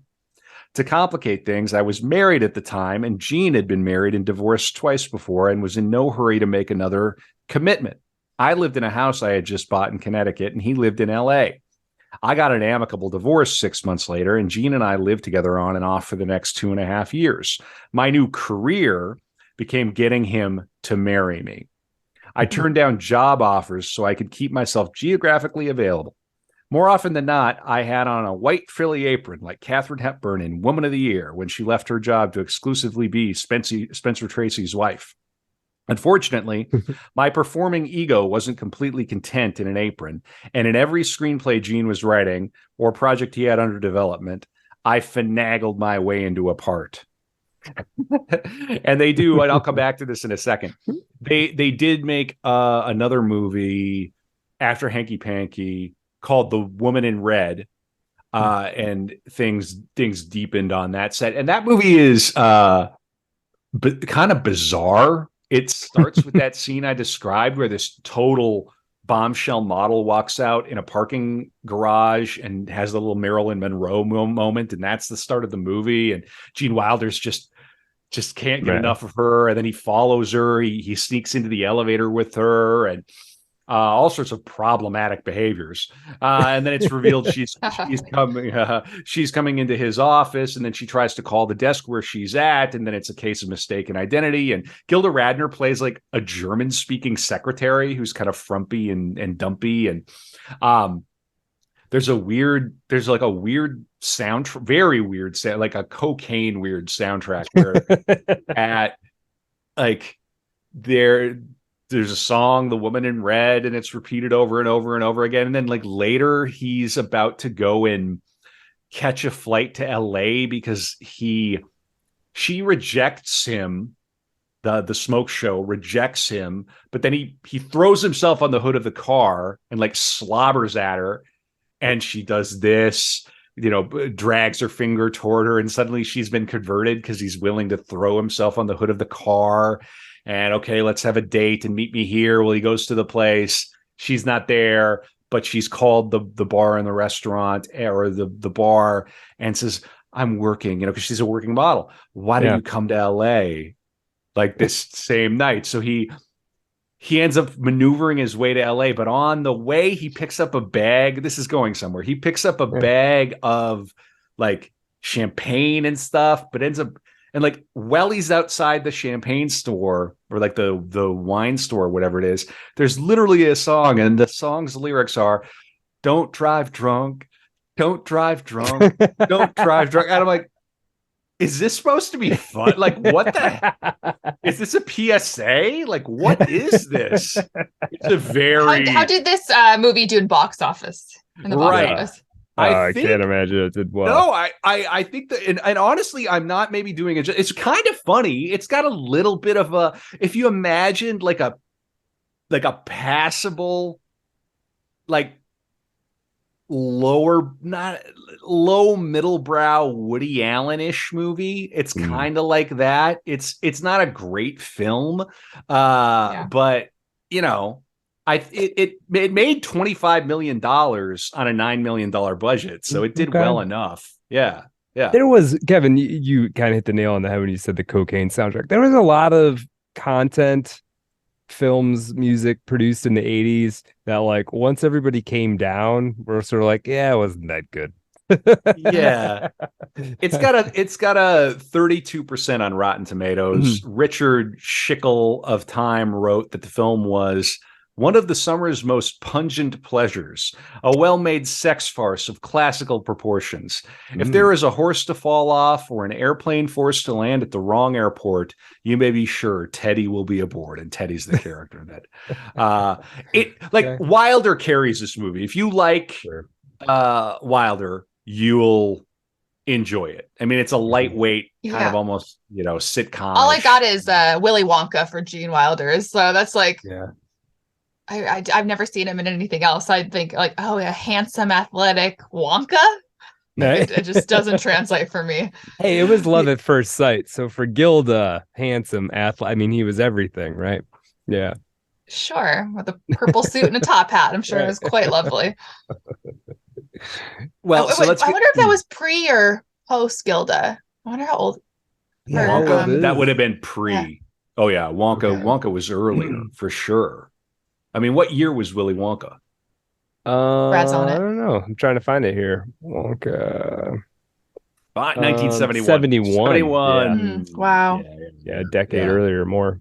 Yeah, that feels like a movie that started production in 1969. Yeah. and came out in 71. It is Probably about right. That movie is fucking wild. Oh, it's so good. It's so good. It is so good, but it is wild. When they arrive at the child, it is a trip. Yeah. I just think of like Grandpa in bed, and then suddenly like Grandpa's like, I can get up for a chocolate factory. Grandpa, what have you been doing all this time before? Yeah. Right. I digress. But no, not at all. So getting back to Gilda, we were married in the south of France because Jean loved France. If he could have been born French, he would have been. That was his dream. The only time I had been to France was when I was 18. I went with a girlfriend in the 60s when it was popular to go for less than $5 a day. Of course, your parents still give you a credit card in case you got in trouble. We went on an Icelandic Airlines flight. The plane was so crowded, it seemed like there were 12 seats across, and it tilted to whatever side the stewardess was serving on. We landed in Luxembourg, and then our next stop was Brussels. My girlfriend was of Polish descent, but had been born in Argentina. She spoke 4 languages fluently. After 4 days, she was sick of me saying, "What? What did they say?" She couldn't stand me. She just wanted to kill me. I was miserable all through the trip. I was miserable in Luxembourg. I was miserable in Brussels. We slept at the University of Brussels. You could stay there for $1 a night in the student dormitory, where we spent the evening watching the movie Greener Pastures with French subtitles. We went on to Amsterdam, where we stayed in a youth hostel. I'll never forget that there was a pubic hair on the soap in the bathroom, and it made me sick. Years later, I had Rosanna Dana talk about it. And it goes on. She sort of talks about, her experiences in Europe.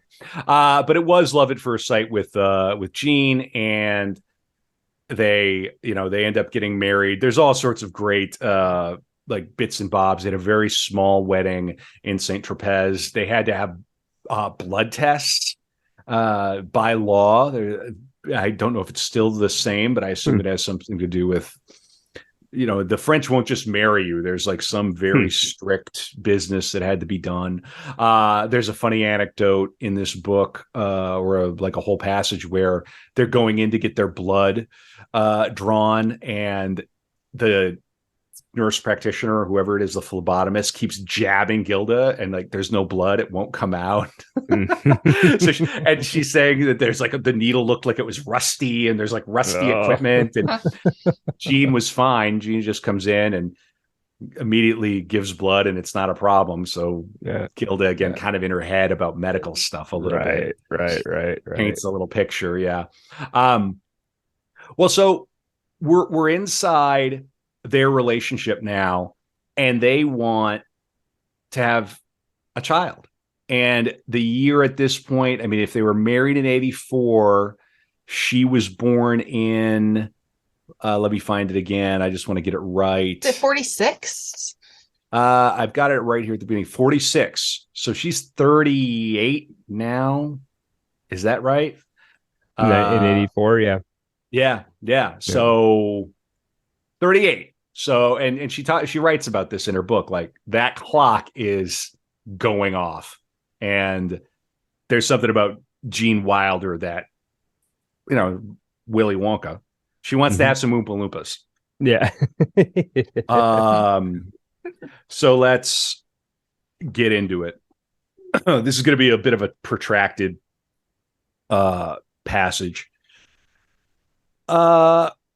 I had been pregnant in the 60s, and at 19 years old had had an illegal abortion that probably influenced the messy state of my reproductive organs. For the next 19 years, my priority was to finish my education and pursue my career. Now I couldn't take my fate. You'll never have a baby. That was the sentence handed to me. I began to beat my fists against a door that maybe I had locked on the other side. Gene and I flew back to California in October of 1984. He was already working on a new screenplay called Haunted Honeymoon. It took place in America in 1934 and was about a radio performer, hey, old-timey radio, whose family tries to scare him to death. It was supposed to be a comedy chiller. Gene was to be the radio performer, and I wanted to be, what else, his wife. Gene worked every day at his office. Meanwhile, I started the screenplay with a friend. You cannot live in LA for any period of time without eventually trying to write a screenplay. It's like a flu bug that you catch. Even the plumber has a screenplay in his truck. In the meantime, I found out everything about the in vitro fertilization program at UCLA. I found a doctor who would let me into the program. In simple terms, it begins with a surgical procedure called a laparoscopy. That's where your doctors look at the condition and placement of your reproductive organs by putting an instrument through an incision in your belly button. It's an outpatient procedure, but it is a minor surgery that requires general anesthesia. If everything checks out, you can proceed with the program. What happens next, in even simpler terms, is that certain hormones are injected into you daily that make your ovaries release more eggs than usual. The doctors watch your ovaries through ultrasound readings, and when you have matured enough eggs, they put you under general anesthesia again to aspirate or remove the eggs. They are then mixed with your husband's sperm in a dish or test tube, after which the fertilized eggs are put back inside you in a procedure much like a regular gynecological exam. This is followed by more hormone injections daily to ensure that these eggs will implant into the uterine wall. The process has to be done at a certain time in your menstrual cycle, and the whole thing can stop at any time if something goes wrong, like your ovaries don't respond properly to the hormones or whatever. The in vitro team at UCLA were very excited about their results. I got caught up in their enthusiasm and convinced Gene to do the same. It goes on. During the procedure, the woman can go to the hospital to get her daily hormone injections, but the doctors prefer that the husband give the shots so that he can feel more involved. Gene had been in the medical corps in the Army and had given shots before, but I still made him practice on an orange and a grapefruit about 100 times. He gave me my first injection in an examination room at UCLA with a nurse and doctor in the room. He was great. From then on, Gene gave me 2 shots a day at home. As we moved toward conception, foreplay for me consisted of filling myself with liquids every morning to make my bladder large enough to move it out of the way for the ultrasound picture to show my ovaries. Then I'd drive over mountains and bumpy roads to UCLA and sit on my leg in a waiting room filled with women who all had to pee so desperately that they would rip each other's eyes out to have their ultrasound first. On the day my ultrasound showed I had matured enough eggs, Gene's foreplay began. That evening, he gave me an injection to induce ovulation, and the next morning he drove me to the hospital for my second laparoscopy. Well, they wheeled me into surgery to aspirate the eggs. They put Gene in a little utility room by himself. He was right next door to the laboratory where a technician would wash his sperm and join it in a test tube with my surgically removed eggs. He described the room to me later. There was a wash basin with a wooden shelf above it that held a small plastic container and a piece of paper with instructions for keeping the sperm sterile. There was no chair or window in the room, but there were a mop and a bucket and a stack of Playboy and Penthouse magazines with a note that said, "If you require help." Gene said the instructions were rather vague about when to wash and how to dry your hands. He said the pressure was overwhelming. Him sitting on the floor with his pants around his ankles in the gray cement room. He was supposed to knock on the door when he had the sperm. He told me he thought he was going to go crazy. It wasn't exactly romantic. He kept thinking, my wife's going to have surgery, and what if I can't do this? So I'm going to read one My more. My goodness. Yeah, there's a lot. Yeah, there's a lot. But do you see how she's still eking some comedy out of it? Oh, yeah, right. Of course. Still finds the mop. That's something. That's something. Yeah, you just poor Gene Wilder. He's already been in Willy Wonka. He's immortalized himself in Young Frankenstein, and here he is in a concrete room. Yeah, yeah, trying to rub one out. No chair, no chair. Not even a chair. I think is this a Cardi B song? A bucket and a mop? Anyone? No. Yeah. I don't know. I don't know. Yeah, do you feel like they could have given the guy a chair? right? I mean, come on. Something. Yeah. Yeah, you could maybe give him a like a nursing assistant or something. Like just give him a hand. Goodness. It's Poor just Gene. not the poor Gene. I mean, yeah, this guy's a celebrity. I mean, it really is. Okay, I got a couple of things here, a couple more paragraphs on the same story. Miraculously, everything worked. My ovaries matured 8 eggs, and Gene knocked on the door. 7 of the eggs fertilized in the dish. The happy Wilders went home and returned the next day to have 4 of the fertilized eggs put into my uterus. We had to sign a paper allowing them to throw 3 of the fertilized eggs away. They didn't have freezing equipment at UCLA at the time, and there was too great a risk of multiple births and danger to the mother if 7 or more eggs were returned to the uterus. This is what I'm talking about, by the way, when I'm talking about just like how medical it all is. And there is a tragedy here because she does not end up having any children. And very shortly after this, she gets the other thing comes. It's just sort of awful to think of how much. In any case, it's why I'm going into it, because I want to get it's story. Yeah. And then also she had the strength to write this. This is not easy. When did she write this book? End of her life, all the way up until the end. Yeah. Wow. On the morning that was to be, there wasn't much time after this. She'd be, by the time she's writing about, exactly. I mean, the book has the feeling of somebody who's rushing to write a book. It's not the greatest book I've ever read. Yeah. Yes. Yeah. On the morning that was to be the moment of conception, I was lying on the examining table when Gene sat close to my head and held my hands. As I looked between my legs, I could see my 3 doctors, one a sandy-haired Protestant, the other a young Chinese American, and the third a dark-skinned Sephardic Jew. The room was quiet like a joke, like the start of a joke. Yeah, exactly. The room was quiet and the lights were dim as the Protestant doctor placed the fertilized eggs into my uterus. The other 2 watched intently. I was reminded of the World War II memorial statue where all the different nationalities are putting the American flag in the ground at Iwo Jima. So then she would have to spend the next 6 hours like lying on her side. They had to give her she was anxious. They had to give her wheat toast and a tranquilizer. And for 19 days after this, Gene had to keep giving her progesterone shots. And I'm going to keep going. It made me irritable and moody. I was told to stay at home and do quiet activities, but a week later I started to bleed. The doctors told me to lie down, but I wasn't just spotting. To me, it looked like someone shot a deer. I bled heavily for a few days and then continued to spot. They wouldn't let me quit taking the progesterone. I knew that I was miscarrying, but they wouldn't let me quit because this was an experimental procedure and they had to follow their protocol. They made me keep taking the progesterone the whole 19 days because they said a woman could bleed and still be pregnant. On the 20th day, they did a blood test and it was negative. There was no pregnancy. As horrible as it was, I would have repeated the procedure, but Gene said to me, I will never do that again. I couldn't do it without Gene, but at this point, I'd lost interest in everything else. I was desperate not to have a baby. I cried right through Christmas and into 1985. By February, I had booked myself for major surgery to have my tubes opened. This is a serious operation. It can involve 6 to 8 hours of microsurgery, but I was determined. Gene could only say, if that's what you want. I had the operation and I completely recuperated in a week's time. My tubes were open and I was elated. All we had to do now was to have sex at just the right time of the month, at exactly the moment I was ovulating. Well, I'll tell you, that was the worst pressure in the world.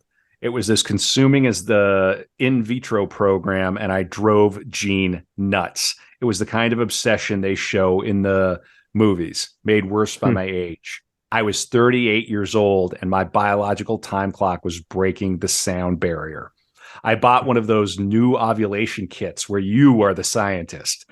You have to catch your first urine of the morning in a cup, mix it with some powder, wait 10 minutes, mix something else, wait 10 minutes, mix it with another thing, wait a half hour, dip a stick into the mixture and match it up with a yellow chart to see whether it is blue or green or yellow. The kit costs about $80 for one cycle. I didn't tell Gene I was doing this. He was already wondering about my sanity. One morning, I couldn't unscrew the lid with the mixing stuff in it. I was going crazy because if you don't do it in exactly 10 minutes, the whole test is ruined. So I had to run into the bedroom where Gene was still asleep. I poked him and said, "Don't ask me any questions. Just take the lid off this vial." He did it and never asked me about it. He was sound asleep. So, honey, open the jar. Right. Ooh, that's romantic. That's really, yeah. Oh, Yeah. but yeah, I mean, my heart goes out to her for that. It's just like, yeah, the clock ticking, right? You want this thing. Oh, so hard. So hard. So they make this third film together, Haunted Honeymoon.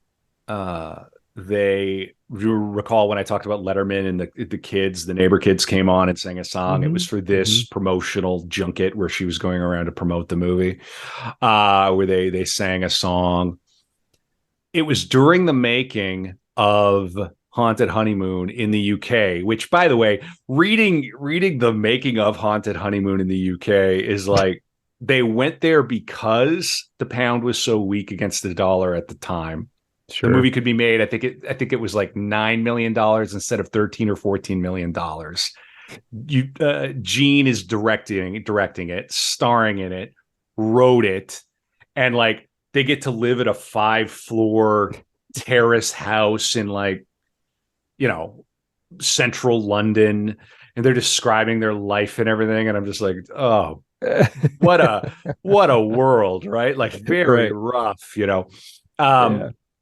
But this is when, and this is really sad because, like, God, she was still in her prime. Like, you know, it's a woman not even yet 40 and like so much ahead of her. And this is where she started to experience severe fatigue, pain in her upper legs. She sought medical treatment. And for a period of 10 months, various doctors, most of them in LA, gave her several diagnoses that all turned out to be wrong. They talked about Epstein-Barr. There would always be depression. Maybe you're depressed. And she continued to have pain. This book had come out, a very highly publicized book about SNL, which included a bunch of details about her eating disorder. She really didn't like that. She'd also released a book by now, we're kind of jumping around, but that was written from the perspective of Rosanna Dana, called Get Back to Work. Something like that, Get Back to Book Work, or Get Back to Work book. And the whole joke of it is that, I have it here somewhere. Let me get my notes open because it's too funny just to skip over. It's not a cheap book to get either. Yeah, Rosanna Dana's "Hey, Get Back to Work" book. You know, you can get it copies for $30. You know, but the Get Back to Work. Yeah, the preface of the book is her life story. Rosanna Dana's life story. Okay. Yeah. It's a self-help book written as Rosanna Dana for people who've lost their jobs. Preface ends up being her entire life story, which is 101 pages, and then the actual book is 14 pages. That's pretty funny. That's funny. When she says that on the late night shows, I'm like, that's hilarious. And then she starts reading from the book. You go, this is adorable. And you can just see it's just the kind of book, like, you know, you've got a niece or you've got a cousin who loves SNL, or a sibling. It's like, there's a book. You're going to love this. Take this to work and everybody will have a chuckle. Just a good, you know, like a toilet book, you know, there it is. We're going to have a laugh at Rosanna Dana. Well, so they are in London. They're filming Haunted Honeymoon. She's not feeling well. She does this junket where she's going around. Chelsey, was that Carson appearance promoting? I think that Carson appearance we talked about earlier was promoting the book. I believe it was, yes. I think she was reading some snippets from it. And that's when I went and looked up some actual Rosanna Dana before, just to really understand the reference. But yeah, people loved that character.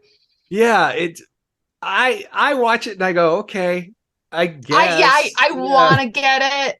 I want to get it. I didn't really get it. But again, I think it's timely. Yeah, I think it's of a time, and I think it's also just the irreverence of making fun of a news person like that. And then the letters are really funny. The letters from the same guy over and over. Hey, Roseanne and Anna, what's the deal with the United Nations? They don't look very united to me. It's that kind of dope, right. You go, it should be called the, ununited nations, the it'd be that kind of, even that's too cerebral. I'm just coming on, but yeah, anyway. So, and it's really sad because she has these neighbor kids come out. They sing their Haunted Honeymoon song. They got this big movie dropping. Damn. I want to remember the name of the fellow who plays he's like in drag the entire time in the movie. In this movie? Yeah. Dom DeLuise is in this. Oh, okay. Who I think plays his mother. In it, it's one of these. Yeah. Okay. No, his aunt, Dom DeLuise, as Aunt Catherine Kate Abbott. And I couldn't find this movie. The cover is extraordinary. Like, if you take a minute, look up Haunted Honeymoon on Wikipedia, like, the poster is just amazing. A comedy chiller. Oh, wow. Yeah. It is interesting, like, the movie career. Is that it just didn't quite ever seem to take off, did it? Well, she didn't have much time. There is a note here. I think this is in the Wikipedia. I'll read this. Radner's SNL castmate Lorraine Newman said in a 2018 interview that she believed Radner's movie career had turned out to be mostly disappointing. This was because, according to Newman, directors and producers did not know how to cast Radner in roles where her talents could best shine.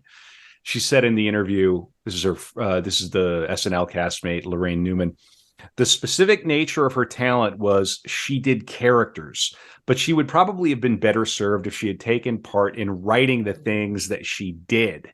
But I don't think it occurred to her. If she and Alan Zweibel had collaborated on a feature, it might have been a whole different thing. All right, so you're just throwing a.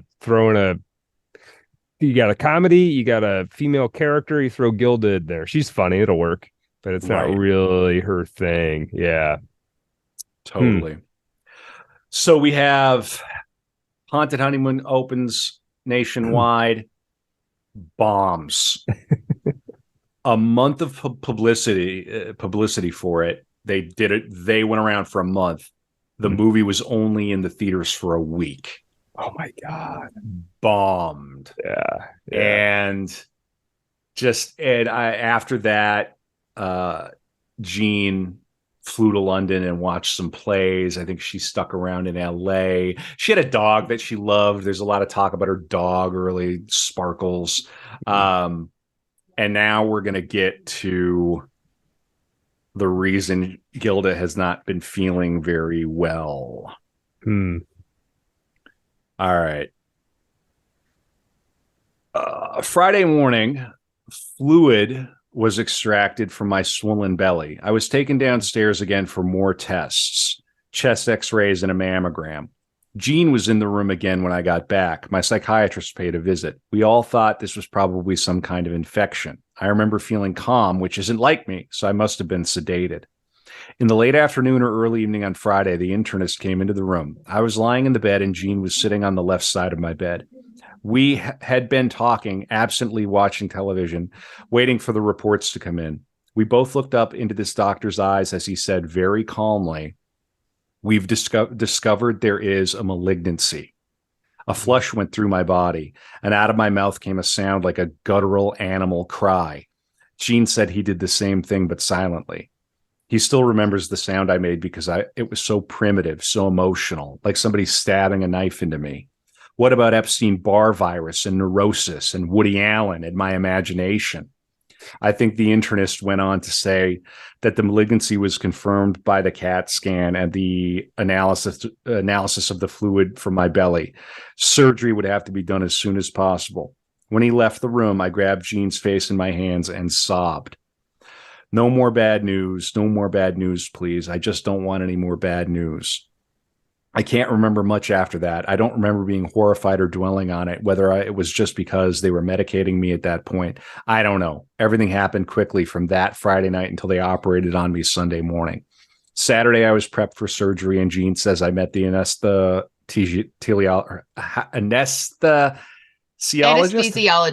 Oh my God, anesthesiologist. Thank you. What is it? Charcuterie. What was it? Tell everyone. Okay, tell it. Charcuterie.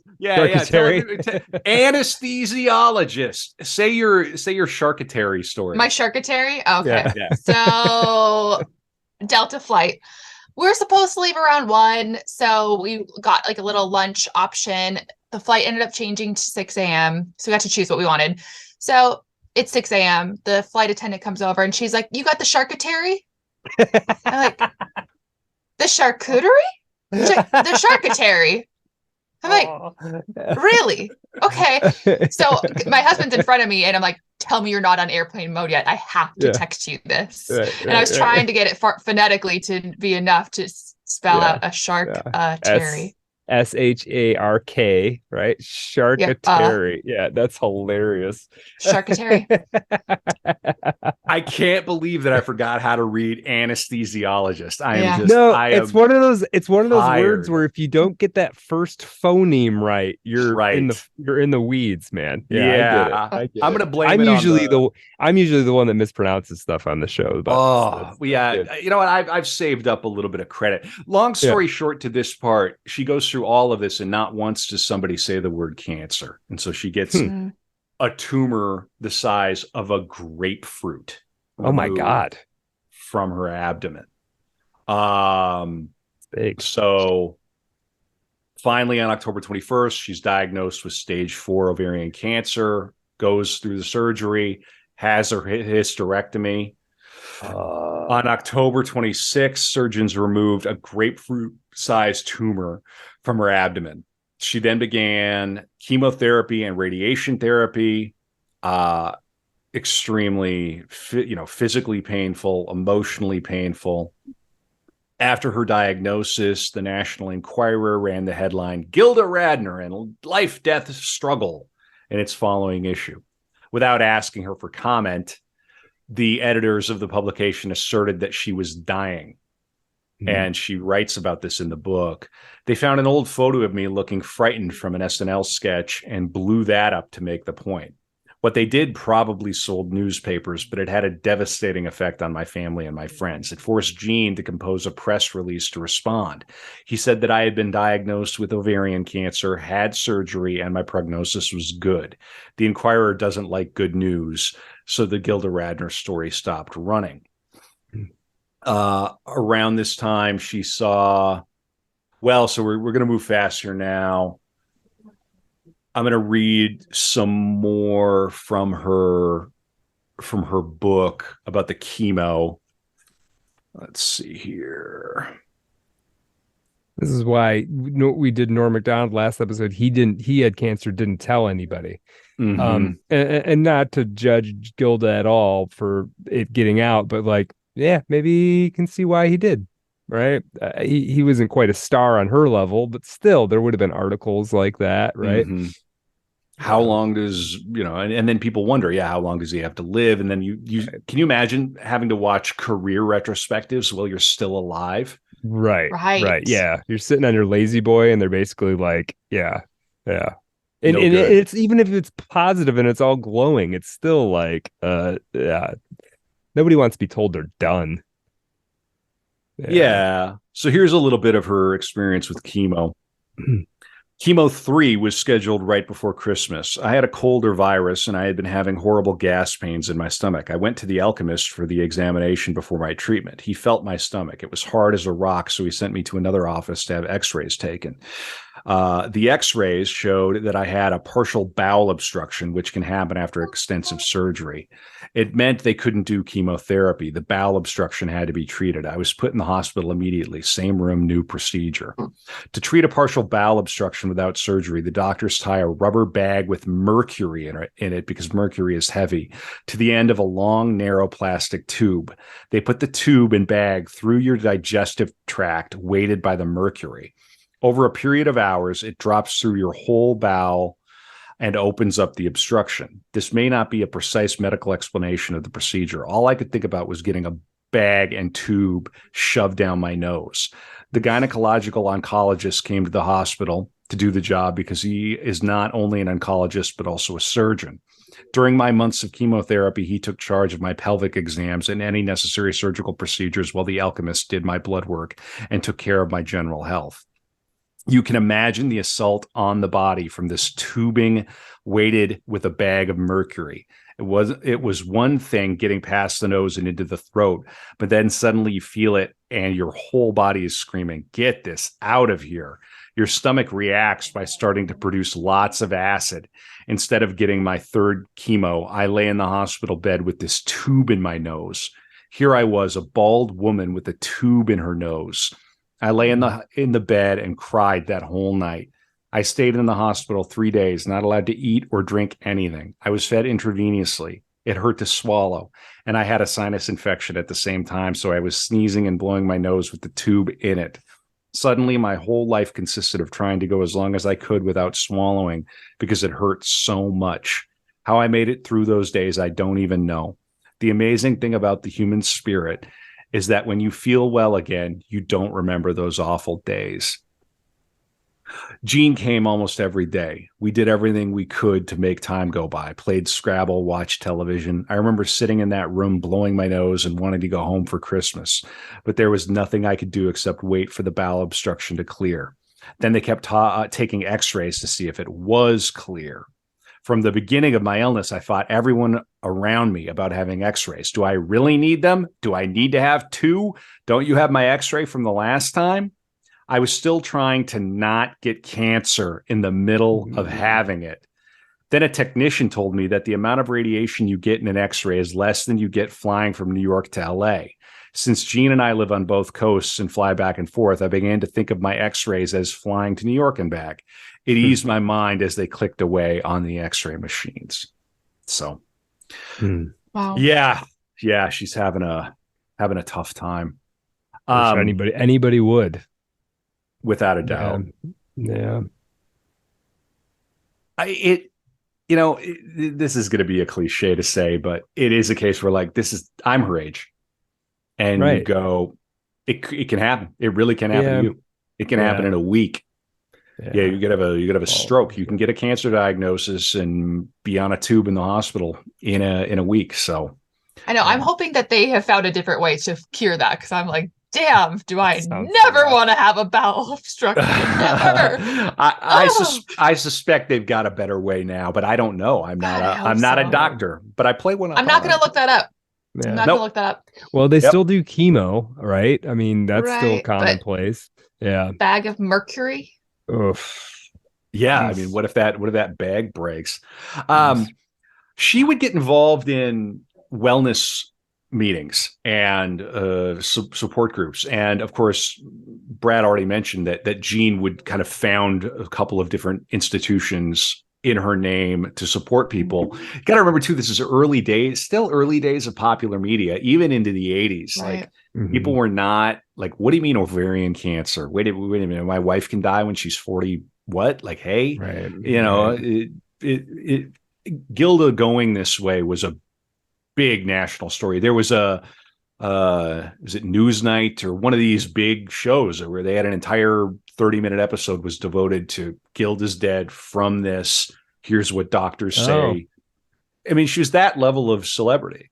Right.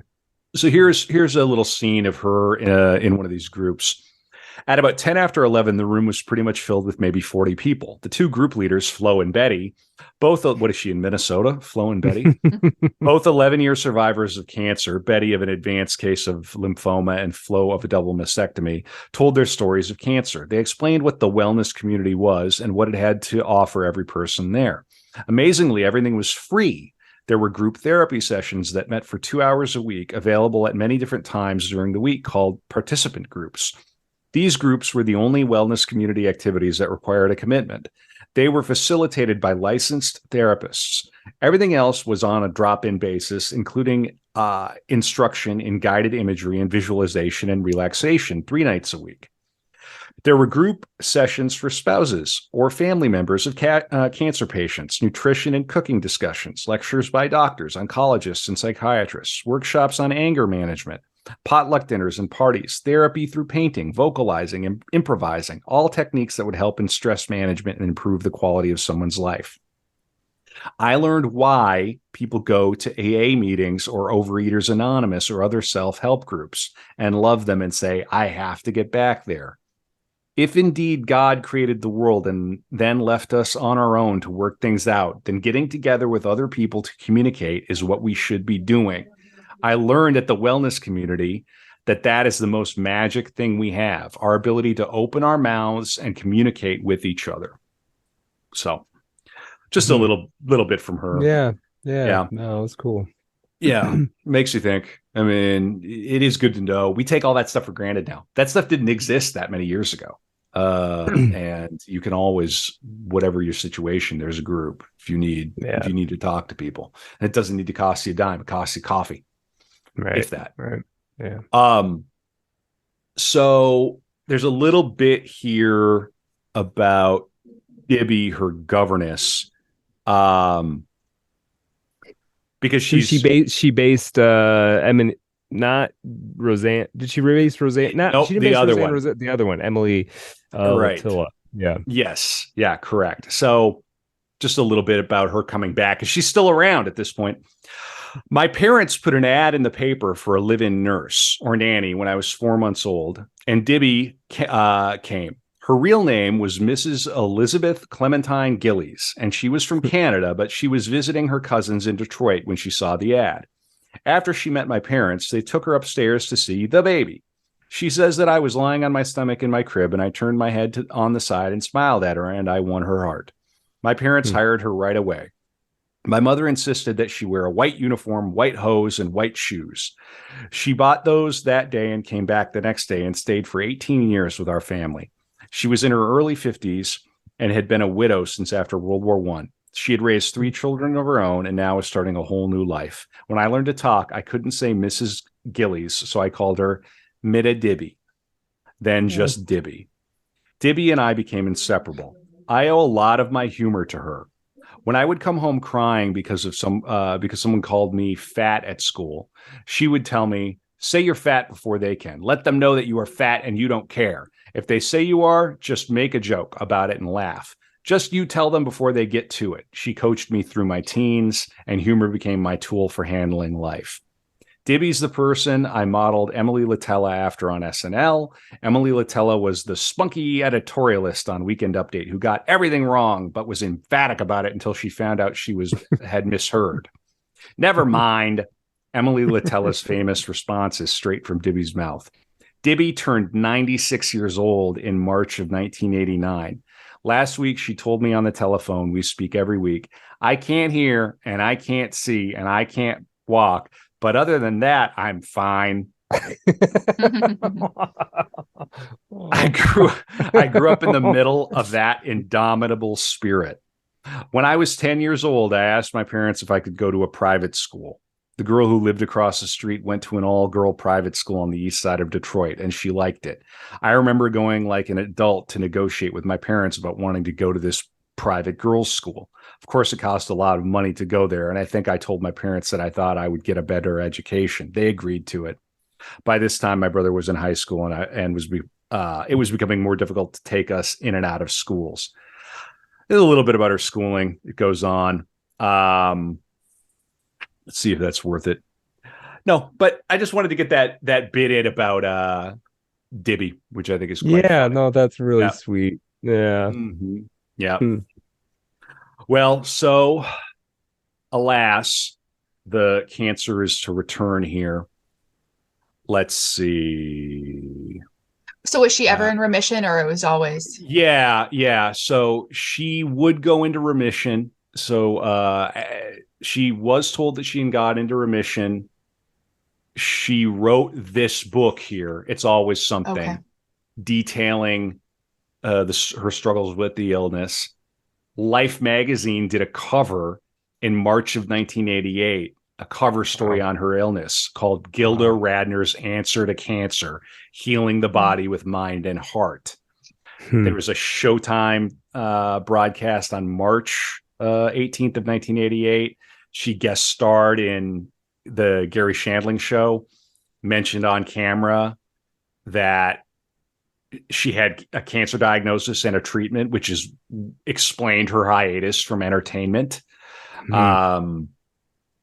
She was scheduled to host an episode of SNL in the spring of '88, which would have made her the first female former cast member to host the show, but Hmm. there was a writer's strike.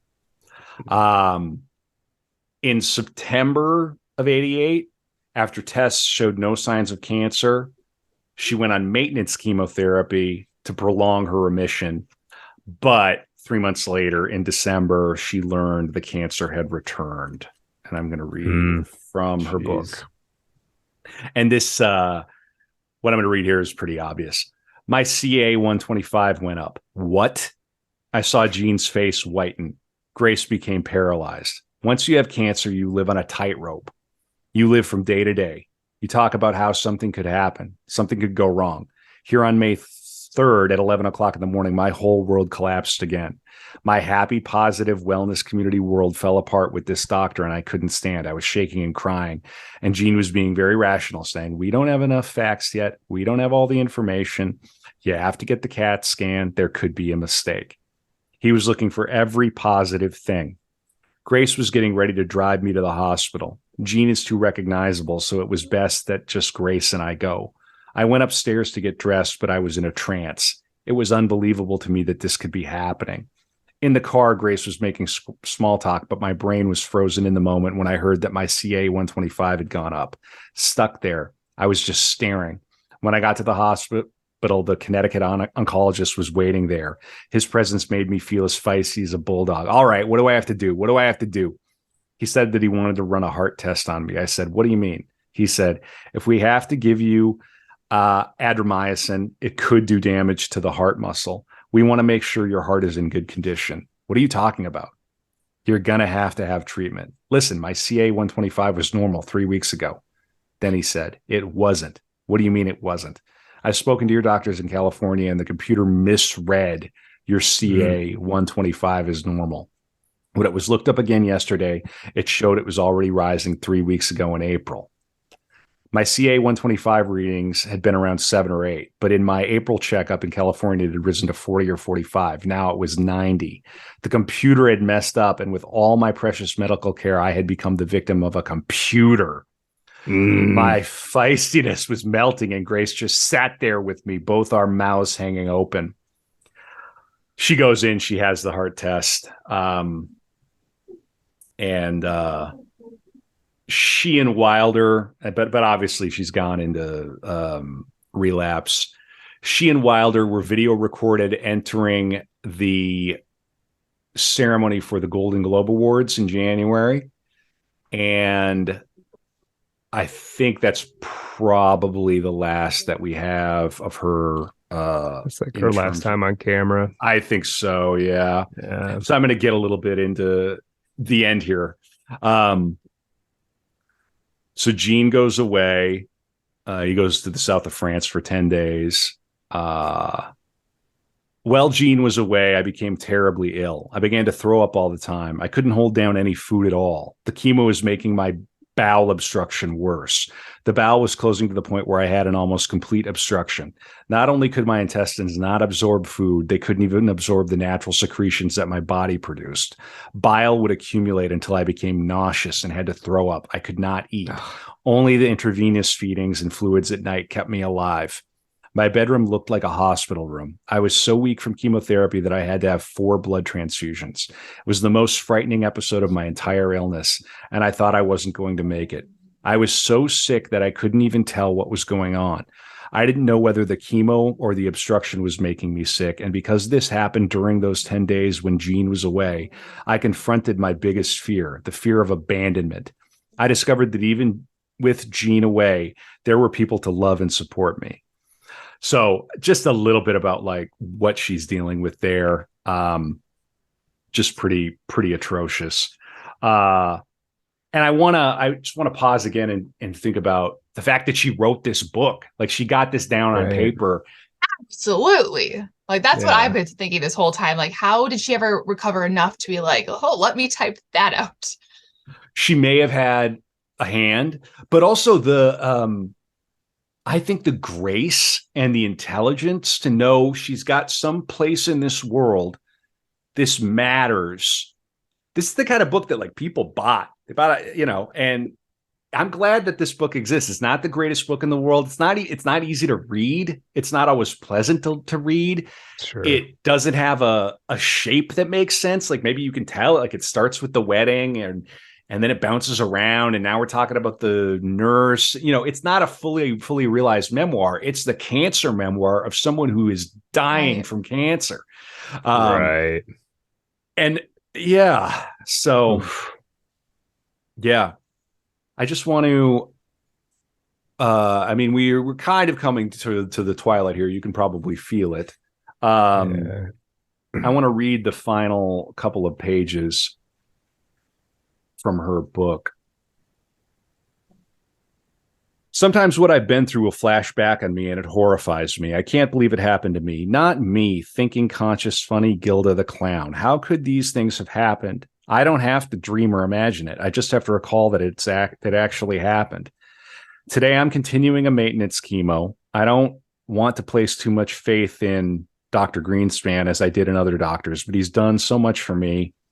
And there's something about this cantankerous, defiant man. He talks too fast. And when I complain, he says to me, shut up, shut up. I just want to kiss him because he believes that I will get completely well. And I think sometimes that has even more to do with how much the chemo works than what a doctor chooses to give you. I know better now that fighting cancer is a continuing process, like controlling diabetes or any chronic disease. I have to continue to fight it. My eating habits, my lifestyle, my attitude, continuing to get treatment, building my immune system. I have to keep fighting, and I can't ever stop. I can't ever let down and say, I beat it. I licked it. I'm finished. But mostly I can't be afraid of cancer. What I've learned the hard way is that there's always something you can do. It may not be an easy thing to do. In some cases, death seems more desirable, but there is always something you can do. I also had to realize that I couldn't do everything I wanted to do. I couldn't keep calling all the cancer patients I knew, and I couldn't try to help heal all the women with ovarian cancer, and I couldn't read every letter I received because it was ripping me apart. I couldn't be Mother Teresa. I couldn't cry all those years for everybody else. I had to take care of myself. For a while, I thought that if I helped the world, then I could get well by magic, but I learned that it just doesn't happen that way. I couldn't follow the progress of everyone I knew who had cancer because I had to pour all my energy into taking care of myself. I had to stop comparing myself to other people and thinking that what might happen to them was going to happen to me. It is important to realize that you have to take care of yourself because you can't take care of anybody else until you do. Of course, my ordeal has been speckled with angels. I've been blessed with wonderful people. Gene didn't give up. He believed in me and never treated me like my days were numbered. I've been blessed because of advances in medical science, and I've been blessed with nurses like Jody, who sat in coffee shops with me in California, and the Connecticut nurses who joined me in bingo, and my girlfriends Pam and Judy and Grace. And the fact that I've been able to afford to get the treatment that I did get, not to mention the miraculous Sparkle, her dog, a 5-pound Yorkshire Terrier who mimics my every move and is my constant companion, and so forth. I had wanted to wrap this book up in a neat little package about a girl who is a comedian from Detroit. How she becomes famous in New York with all the world coming her way, gets this horrible disease of cancer, is brave and fights it, learning all the skills she needs to get through it. And then miraculously, things are neatly tied up and she gets well. I wanted to be able to write on the book jacket, her triumph over cancer, or she wins the cancer war. I wanted a perfect ending. So I sat down to write the book with the ending in place before there even was an ending. Now I've learned the hard way that some poems don't rhyme and some stories don't have a clear beginning, middle, and end. Like my life, this book has ambiguity. Like my life, this book is about not knowing, having to change, taking the moment and making the best of it without knowing what's going to happen next. Delicious ambiguity. When I was little, Dibby's cousin had a dog, just a mutt, and the dog was pregnant. I don't know how long dogs are pregnant, but she was due to have her puppies in about a week. She was out in the yard one day and got in the way of the lawnmower, and her 2 hind legs got cut off. They rushed her to the vet and said, I can sew her up, or you can put her to sleep if you want. But the puppies are okay. She'll be able to deliver the puppies. Dibby's cousin said, keep her alive. So the vet sewed up her backside, and over the next week, the dog learned to walk. She didn't spend any time worrying. She just learned to walk by taking 2 steps in front and flipping up her backside, and then taking 2 steps and flipping up her backside again. She gave birth to 6 little puppies, all in perfect health. She nursed them and then weaned them, and when they learned to walk, they all walked like her. Oh. What a sweet And that's how story. the book ends? That's how her book ends, yeah. Wow. And then there's a bit of business from Jean, which we're going to cover on the After Dark for Patreon. Mm-hmm. I'm not quite done, but yeah, that's how her book ends, Chelsey. Wow. Gilda Radner, sweet little anecdote. Taking us in some directions maybe you didn't expect. That's for what I'm hoping for this episode. Yeah. Yeah. I want to read from Bunny Bunny, the Zwiebel book, a bit about, let me find it. This is him reacting to her book. She must have shared a draft with him. The ocean looks peaceful tonight. Yeah, it does. And look how pretty the moon is. Gilda, yeah, I read your book. You did? Yeah, last night I had the house to myself because Robin and the kids are back east. So I made a fire and sat in the den and read your manuscript. And I think it's wonderful. Really? Yeah, Gilda, it's great. Thanks. I don't know how to handle a lot of it, though. What do you mean? I didn't know about a lot of the stuff you've been going through, some of the procedures and the pain. I wish I had known. And you would have done what about it? I don't know, but that was never part of our deal, Zwiebel. Remember? Yeah. Hey, my doctors really laughed when they saw the note you wrote me. They did? Except for one doctor who didn't understand the history of our relationship. So I tried my best to explain it to him. Yeah. And then I got confused. What's there to be confused about? You always said we should take things slowly, and we are. Zwiebel? Yeah. If I ask you a question, do you promise to take it the right way? Sure. Because I know how happy you are with Robin. Right. And I'm real happy with Jean. Right. But how come we never got married? I've thought about that, Gilda. You have? Oh, yeah. And I think we just forgot to. We forgot to get married. It's the best conclusion I can come up with. Hey, are you okay? Can you do me a favor, Zwiebel? What? Put your arm around me. Cold? A little. Want to head back to the car? No, let's keep walking. Okay. And that's a walk on the beach between the two of them. So they had their own romance. And of a sort. Yeah, a creative romance. And coming up, we're going to go a little deeper on Patreon. I'm going to wind this sucker down, bring us in for a landing. On May 17th, 1989, she was admitted to Cedars-Sinai in LA for a CT scan. She was given a sedative and went into a coma during the scan and never regained consciousness. During the scan, huh? Yeah. She died 3 days later on May 20th, 1989. When was the book published? I believe that year. Later that year. Yes. Yeah. I believe so. I mean, copyright 1989 and then copyright at 1990, the estate of Gilda Radner. So, she shared the manuscript with her friend, not the book. Right. So just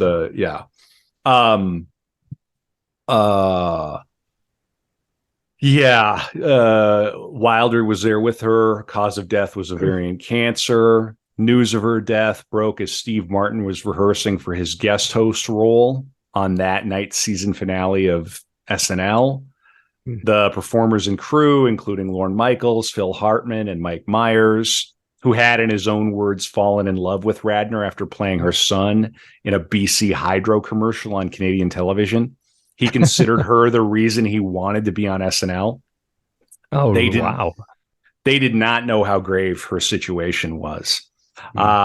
So Steve Martin's planned opening monologue was scrapped, and he introduced a video clip of a 78 sketch in which he and Radner had parodied Fred Astaire and Sid Charisse in a well-known dance routine, Dancing in the Dark from the Bandwagon.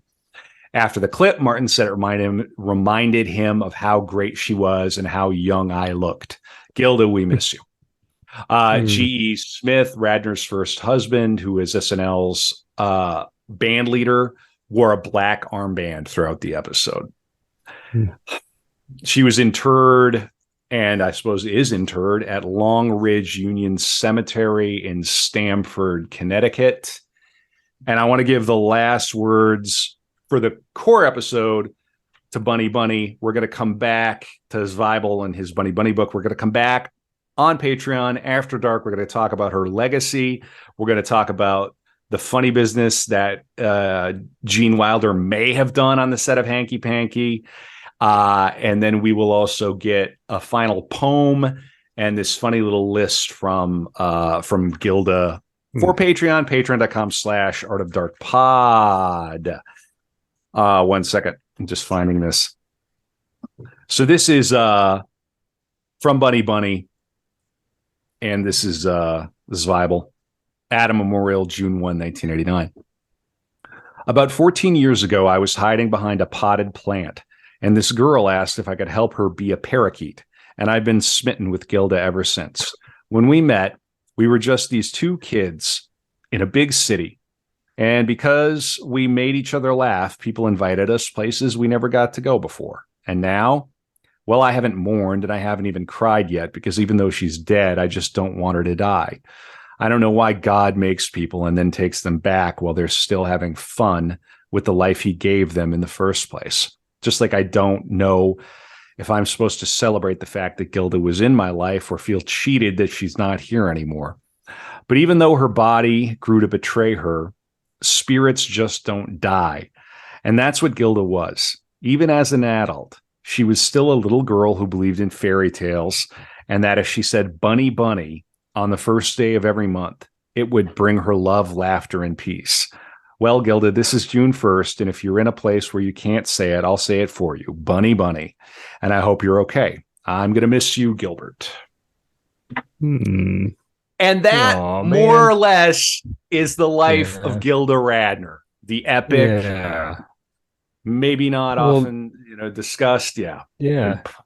Well, yeah, man. Thanks for taking us through that. That was incredible. And man, I'm a little smitten with her too. I mean, the energy and the sweetness and it's such a heartbreaking story, man. The last, between trying to have a child and this terrible disease striking her. Yeah, too short. Gene Wilder did remarry, yes?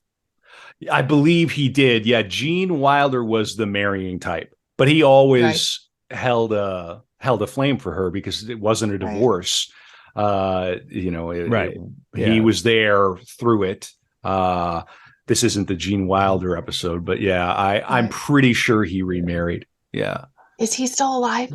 No, he died in 1986. He passed away in 86. 2016. 2016. 1986.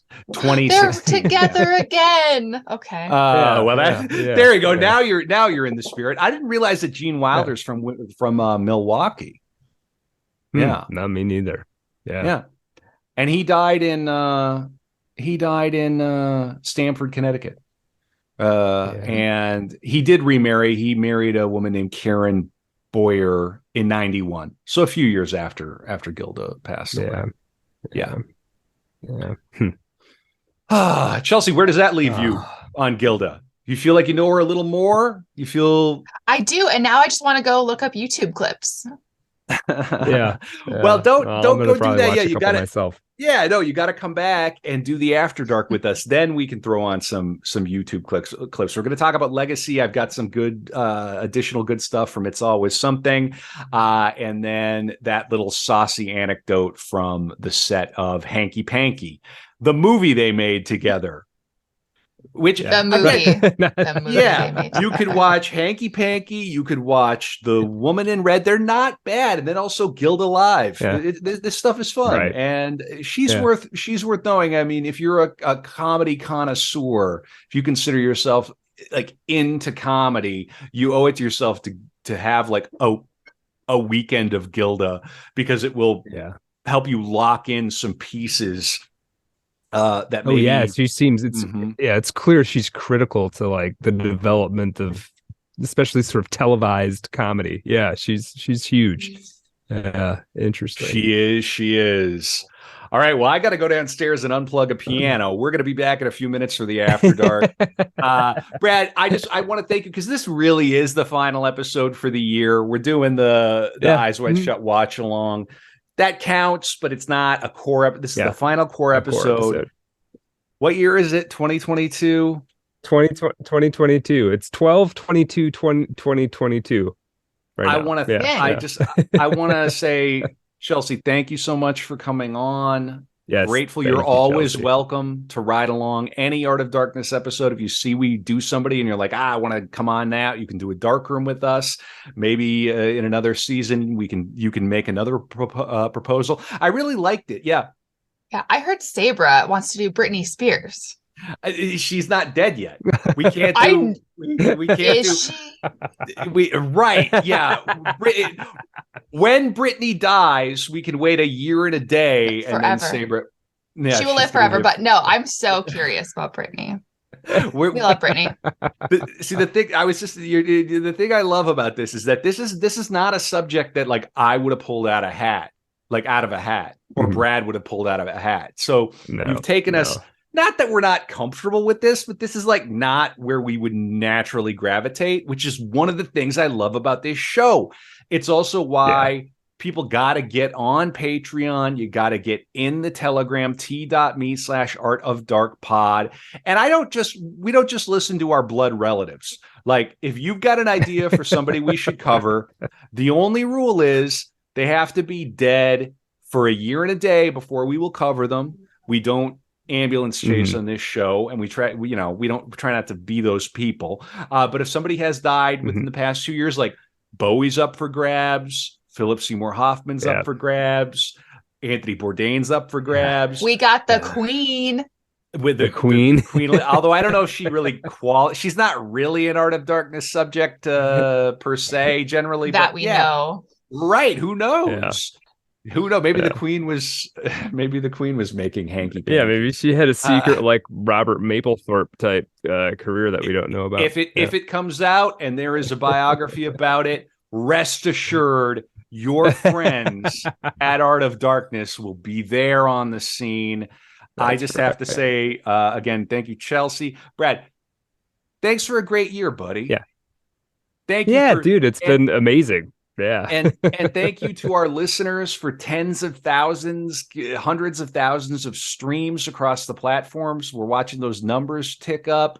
We care. Yeah. We hope you enjoy the show. We love hearing from Brad. Loves when you torture him on Twitter at Art of Dark. I love it on Twitter. Yeah.